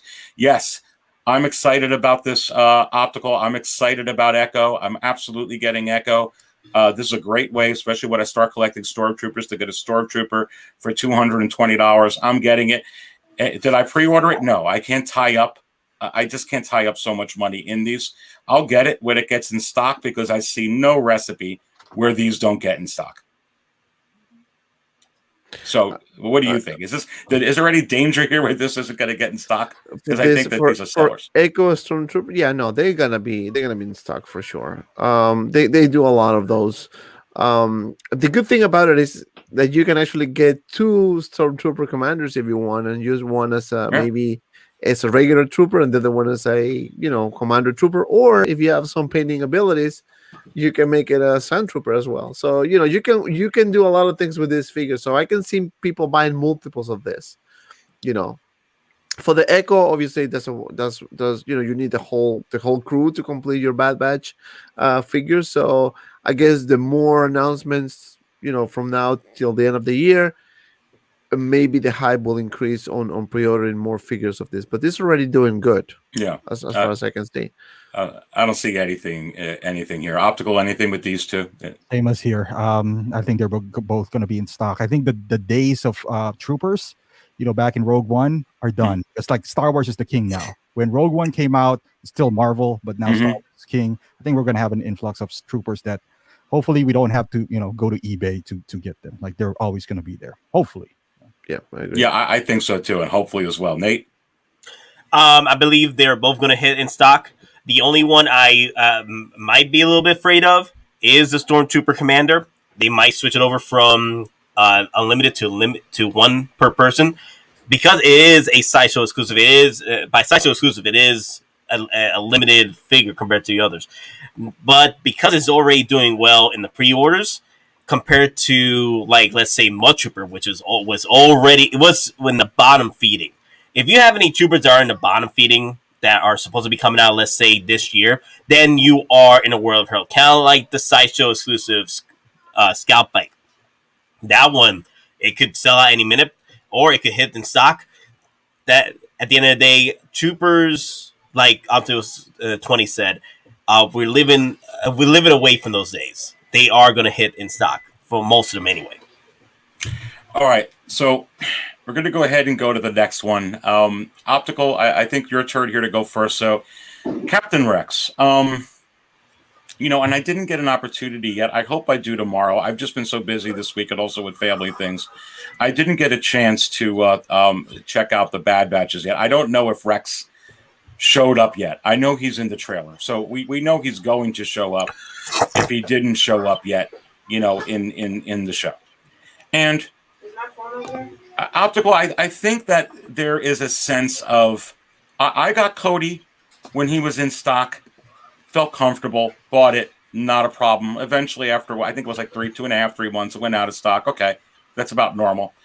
I'm thinking like fool me once, fool me twice. It seems like this is more of a popular figure. Now you have him in a show, and everybody's kind of waiting for the Book of Boba Fett. You have the heat of the Mandalorian. Cody's going for $400 right now, a lot at that range quicker. Usually these two go together. Is this a figure that's actually going to sit in stock for a long time? Or is it even possible that this figure, it can be really strange? This did go really, really high out of nowhere. Is it possible that we should maybe be on a yellow alert, not red alert, but yellow alert with this figure? I think you have time, because some people missed out on Cody, because like you said, they're like a pair. So if you don't have Cody, then you're kind of like, should I get that? Should I wait for the 2-pack, like the inevitable one? Should I wait for the Bad Batch version?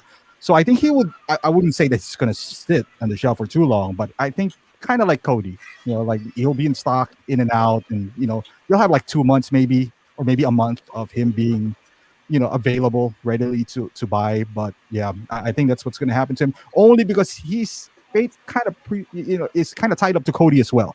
And if you missed out on that, so you buy him at retail, so now you're hoping that you get Cody for cheap. Otherwise, you have to go to eBay. And are people really willing to do that? So he has kind of disadvantage to Cody in that sense. That's a good point, Dante. Well, for Rex, I actually been saying this for the past few streams, and my position areas about this one. It all gonna come out when this video was supposed to be released a while ago. First of all, it was supposed to be released in May. This month. Yeah, it seems like it's a little. But normally, in Hong Kong is released like a couple months before the date.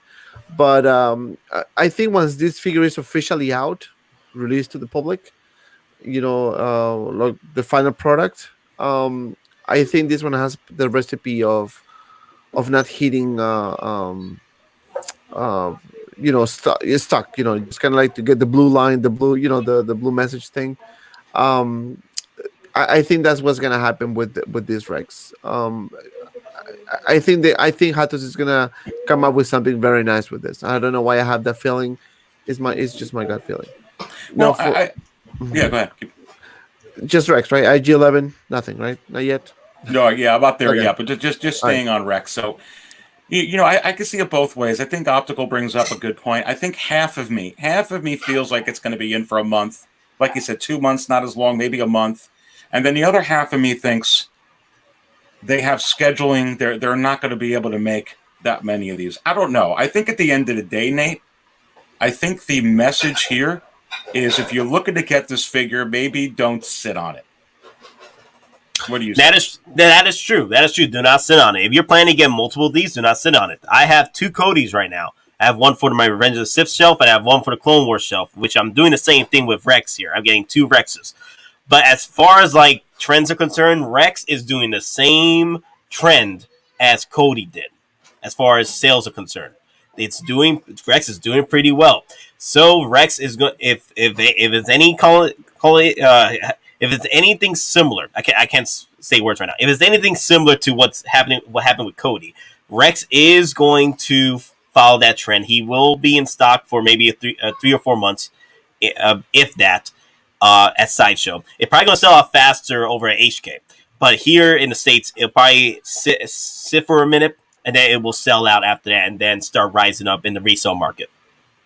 Well, and sticking with you, Nate, going to IG-11, it's very interesting with this because you saw it with the 40th anniversary Vader and so many figures. You saw 40th anniversary go on waitlist, come out of waitlist, go on waitlist, come out of waitlist, and go on waitlist. But that all happened within like a week, and it's done. And then with Qui-Gon, done. Immediately done. Like that's just done like Incinerator Trooper, like done, goodbye. Now at IG-11 was kind of doing it like Vader. I almost wish Don Prime was on because he knows all this boat and shipping information and stuff like that. Is it possible with this that maybe in a warehouse or a distribution center or some shipments in a boat that they didn't calculate those in? Because now he's back in. I haven't seen him go out. What is your take on this? And is this still going to hit waitlist before it gets in stock? What say you? This is DEFCON 1 waitlist on this IG-11. Okay, this is DEFCON 1. This is similar to what happened with Nebula, similar to a lot of figures that hit waitlist. Now, Captain America, it was a strange one because there's still more batches for that, I still believe. I think that people are still actually making more Captain Americas over there at Hot Toys. But as far as like IG-11 is concerned, it is sold out everywhere. It's just Sideshow's finding more batches of them. But at the end of the day, this is DEFCON 1. It's not going to last. Once it hits the second wait list, and usually that's what happens when Hot Toys hit the second wait list, it's gone for good. And usually that's how it plays out. And this DEFCON 1 right now for IG-11. If you haven't picked up your IG-11, do so. And if Hot Toys doesn't drop a Kuiil 2-pack with IG-11, this is your last chance to pick it up. No, I kind of agree with that. I think that within the next week, maybe this will go. What do you think, Optical? What's your take? Yeah, this is one of those figures. This is like in line with the Yondus and the Hellas. There's no clear indication that we'll see him again. Even if we did, how long are we going to wait, right? So these are not the main characters that I don't think that people are realizing that now, more and more. Like, the Vaders, they're going to release that again. The IG-11s, and, that is kind of like in the danger of the Yondu category. So I think it would not even, I think it would be like the heavy Mando situation all over again. Yeah. Dante? Right, and this all has to do with the Scout Trooper with the speeder bike. Some people got that set, and now they want to display the Scout Trooper by itself, and then now they have IG-11, so they can put it on top of the bike. So you can have some options there. So yeah, if you didn't get it yet, by all means you should, because this is your final chance. I think this is going to be gone for good, and it's going to be the next K2SL. All right, Dante, we're going to stick with you. We could skip over the Grogu because I think like the Echo and the the Stormtrooper, I think the same thing with this. This is going to get in stock. We'll skip over the Boba Fett because that's not a pre-order. Just warning people that's an awesome figure. That when that one goes, But let's just go on. Ahsoka, we already talked about that, and now we're coming up with a couple of these. So, Kylo. And I saw the images on this, and I will tell you with this figure, it goes so high within the secondary market right now. Both this and Rey, you have the last Jedi Rey in the low $400 tier range. You have this last Jedi Kylo Ren that hit up on there. It's really high prices for those figures. You're even seeing the Rey and BB-8 set now. That is a set with BB-8, so I see that. But that is starting to rise again as well. I think they lost money. Like we were talking about with Denobi on your stream last night with these. And I agree with him. I think that this is red alert. They can't wait to be done with this. Mm-hmm. I don't think that they made any bit of it.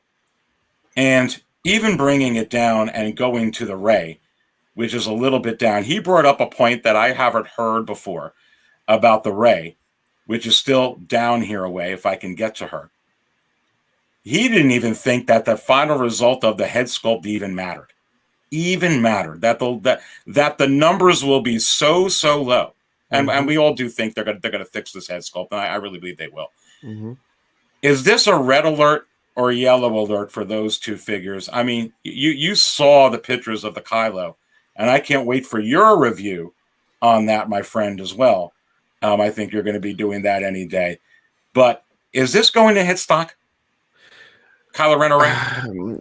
Well, I think they will get hit stock. You know, it is. I mean, it's really kind of hard to say right now. I'm just trying to picture. I mean, they came out with a really nice Kylo Ren, and that's for sure. And they didn't make much of those. I mean, you can see the pictures from Hong Kong coming. That you have only one big box with a case of Kylo Ren, and then a bunch of cases for all the figures. So you can see that they clearly didn't do enough of this, or they didn't do a lot because maybe the pre-order wasn't as much as they would have wanted to be. I do think that this is probably gonna hit stock for a while. For just a little bit of time, and then it's gonna sell out. And probably the same thing is gonna happen with Rey. But big if Rey comes out nicely done, like the headscope improved and everything, that's gonna be a recipe for both to sell off even faster. Because that's gonna be the last figures for the last. You're never going to see them again. You're never going to see them again. Retcon something, maybe 10 years. Right. And if you're a Star Wars collector for all the movies, and you have your episode, all your episodes are already in line, you want to have these two characters as well. So it will be a lot of factors to take into account. I do think that will be probably stuck for a little bit, but it will depend on how Rey comes out. I'm just going to stick with that argument. Optical, you heard a couple different points over here. I will tell you that the Last Jedi Rey and the Kylo are well into the $400 tier range. Mm-hmm. I don't think they're going to make. I think they can't wait to be done with these figures. What do you think about this not hitting stock? Either one. Yeah, you know what? Like Big Bad Toy Store can't wait to get rid of them. They're practically giving them away back then. Like even the 2-pack Rey. This entire line was just. I think they overproduced them, but yeah, they can't wait to get rid of this. I think they're going to sit as well because Star Wars fans are loyal fans. They're as good as this is a great figure. Just as a figure itself, standalone, great figure. But Star Wars fans are loyal, man. If they hate something, they hate something. And some people does hate this good movie, point, regardless of how good this figures are. And I think they did because the preview for Kylo wasn't, it didn't really make you stand out. I was like, oh man, I'm gonna purchase that. I didn't like the sequel, but I kind of want to purchase this now because it's like I'm a fan of figures and it's a great figure. You almost can make the case of Wasp, like how Ant-Man was not well received, but Wasp was so good that you kind of want to pick up Ant-Man now just to pair with Wasp. I think that's what they did with Kylo, that they made him like the Wasp, that even if they don't change Rey, they're gonna be like, man, I'm gonna pick up Rey because this Kylo is so good. Let me pick up Rey to pair them up. Although I think that Kylo can stand on his own, like as a display. You don't necessarily need Rey. But to answer your question, yeah, I think they're gonna sit a while. Star Wars fans, man, they don't care if the figure's great. They love OT. They think it's a disgrace. So I don't think they're gonna fall for this right away. That's a good point, Nate. What do you think on that? You got a few different perspectives over here. Where do you think these are going to land? Both of them, or different for each one? I'm slightly leaning on Optical, and here's why. I see Kylo being a DEFCON 3 compared to Rey's DEFCON 5. Rey, I can see that Rey, they probably barely made anything with Rey.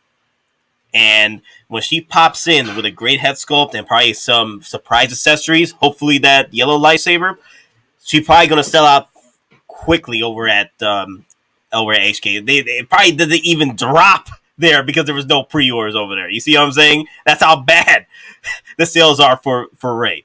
But over here, Rey is more likely will be the one to sell out first versus Kylo. I think Kylo's going to sit for a minute after it hits in stock here in Sideshow.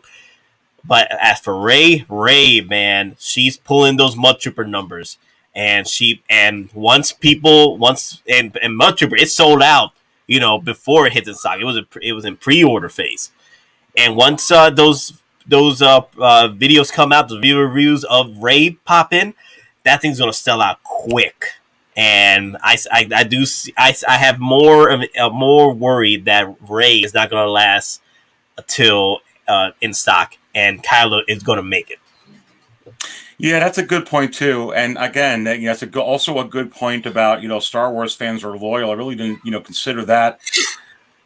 I can see that with the Kylo. I kind of agree with the Rey. I'm kind of leaning more that I just think that they I don't know what their limit is, but probably not making a lot. And maybe Dante, you're right. Maybe it is going to depend a lot if they knock that head sculpt out of the park. But I think at the end of the day, it's going to be interesting to see where are the Last Jedi figures, which is really probably the most controversial movie of all three. And not to get into that, but it's very interesting that they fetch such a high price within the secondary market. I mean, that Kylo from The Force Awakens, you could pick him up for Phasma's price.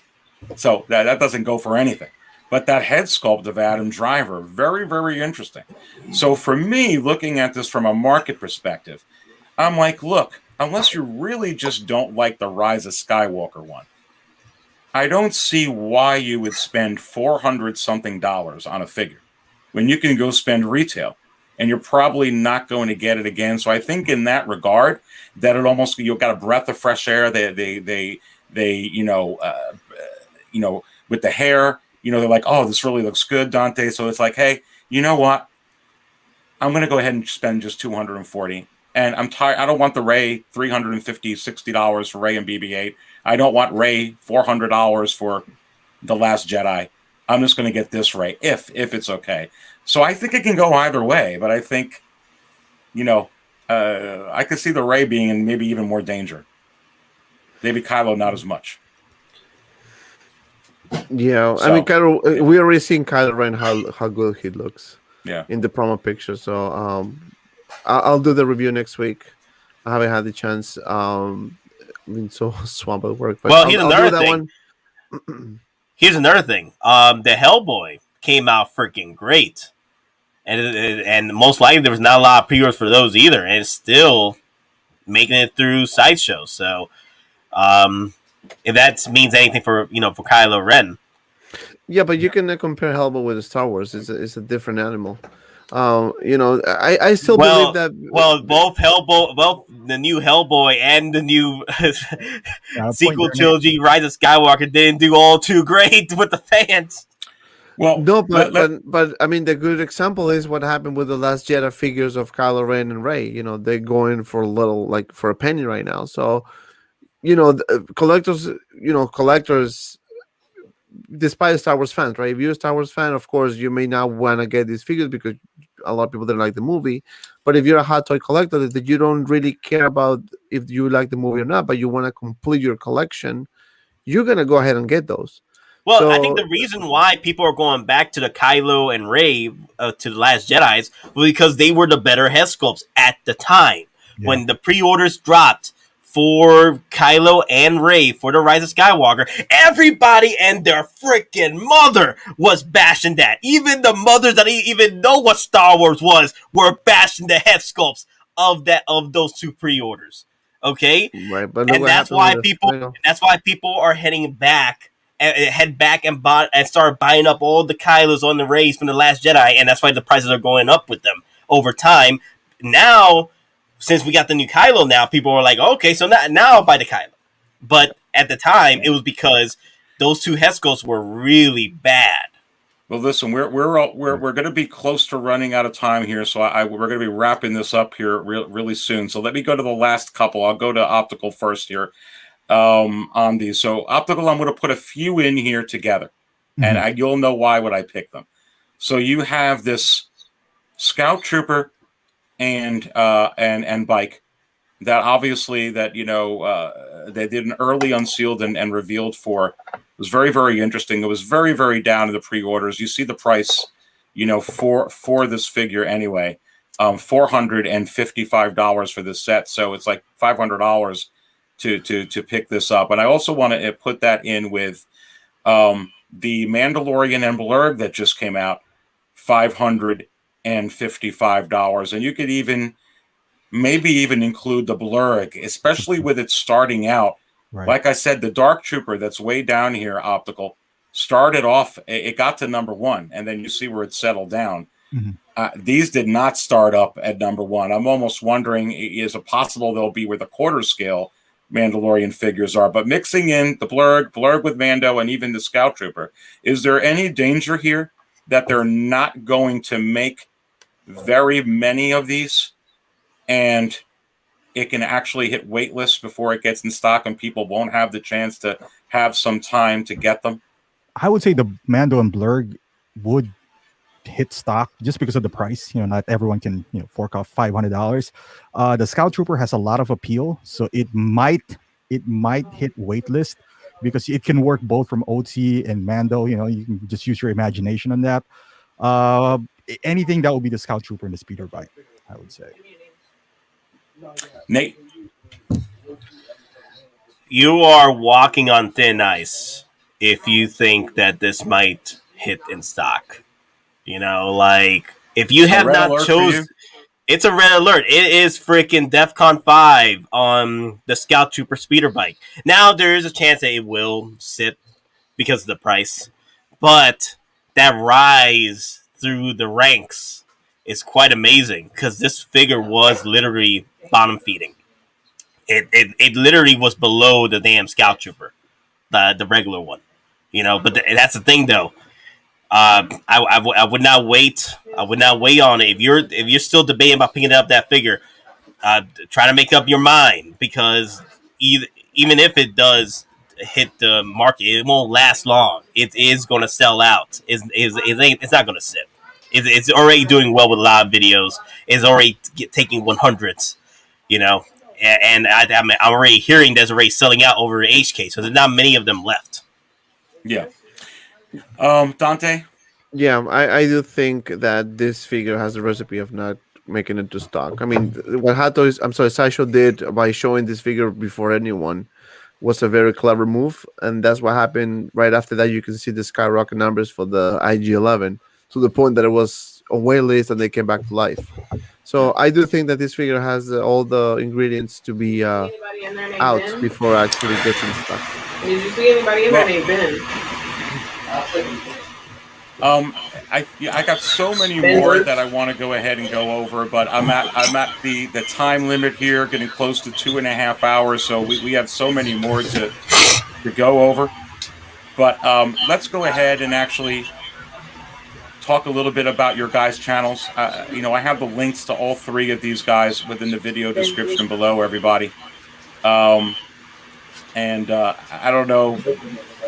Dante, go ahead. Tell them a little bit about your channel, what you have coming on up. I know you got a 4K celebration. Yeah, I'm going to have a live stream next Friday at probably 9 p.m. Eastern. Aries, I think you already confirmed that you're going to be part of the panel. I'll be there, baby. Awesome. So someone has 2 mics on. Yeah, I think that's Nate. I think that's you. Wait, what's up? You got 2 mics on, brother. What do you mean 2? You can't have 2 mics on. It obviously, I'm going to check real quick. No, it's just Yeti right now. Okay, that's better. So I'm gonna have a live stream next Friday. I have a couple of unboxing reviews coming out, so stay tuned for that. And I was just actually checking my channel and just made it 4,000 subscribers. I want to thank everyone who subscribed and supported me. For the past there you go. Almost a year. So that's a good thing. So thank you so much. I'm gonna have my 1-year anniversary celebration on May 28th at 9 p.m. Eastern time. That's a Friday. And I'm going to have a bunch of guests that you definitely don't want to miss. I think Aries so far is confirmed. I need to talk to all the people. I know you can't make it on Fridays. Wait. You said the 28th, right? May 28th is my 1-year anniversary. Yeah, we already talked about this. I was going to make it. And then I already told you that Don... Yes. Oh, okay. So, yes. So, the date is going to be there I also well. heard General Grievous is going to make it. General Grievous is gonna make it. You mean the first matches? So I'm gonna be announcing the the panel and all the details when the time comes. But for now, stream next Friday 9 p.m. Eastern, and I'm gonna announce the winner of the giveaway for the 4,000 subscribers. So stay tuned for that. Awesome. Optical, just want to say it's such a pleasure having you on. Great vibe. You have some great input. Definitely looking forward to having you back. But I think everybody knows you here. But go ahead. What do you got coming up on your channel, or just to let people know about you? But I got your link in the video description, brother.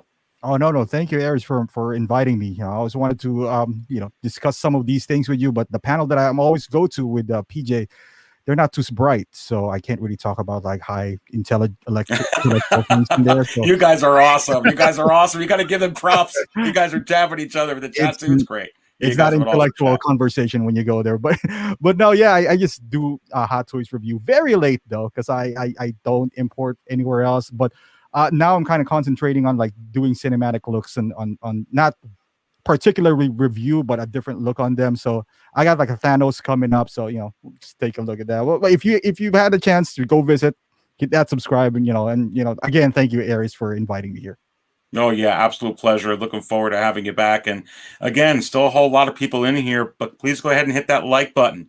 Hit that like button, please. Really appreciate that. And please subscribe to 6 Scale Cantina. Subscribe to my channel if you haven't yet already. I do appreciate that, but hitting the like button really helps with these videos. So thank you so much. And please go ahead and subscribe. But Nate, what do you got going on? I'm geeking out, brother. Well, I got a stream going tomorrow at 6 p.m. If you guys want to check that out, we're going to be doing kind of like a summary of what happened and also talk about other figures that have come out during the week or teases from other companies, because it was more than just May the 4th. There was a lot of stuff that was happening. So it's going to be me and Don Prime. We'll see if we have any more folks that want to come in for the stream.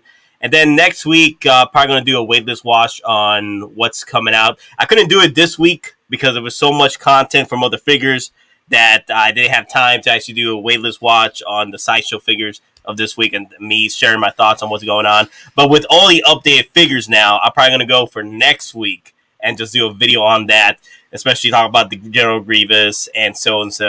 And then we're going to be doing another live stream at Wednesday at 6 p.m. So it's going to be a lot of fun. So we'll see how things progress for next week. Awesome.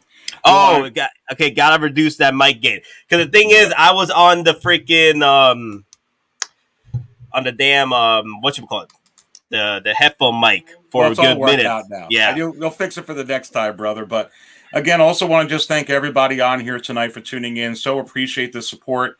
And again, thank you so much. We will be back next Saturday at 6 p.m. Eastern. Same time, same station. The Market Value Chart Show will be live. So I will be having another live stream next Saturday, May 15th. Look forward to seeing you all there. I'm also going to have a Market Outlook edition of the Market Value Chart Show coming out this Tuesday or Wednesday morning. So be looking out for that this week. There is a whole lot going on within the secondary market. That is crazy right now. You got figures trending down. You got some figures trending up, and there's a whole lot going on. So look for that video this week. And again, we will be live once again next Saturday, May 15th at 6 p.m. Eastern. Remember, many of the truths we cling to depend greatly on our own point of view. Take care, everybody. Have a good night. Good night.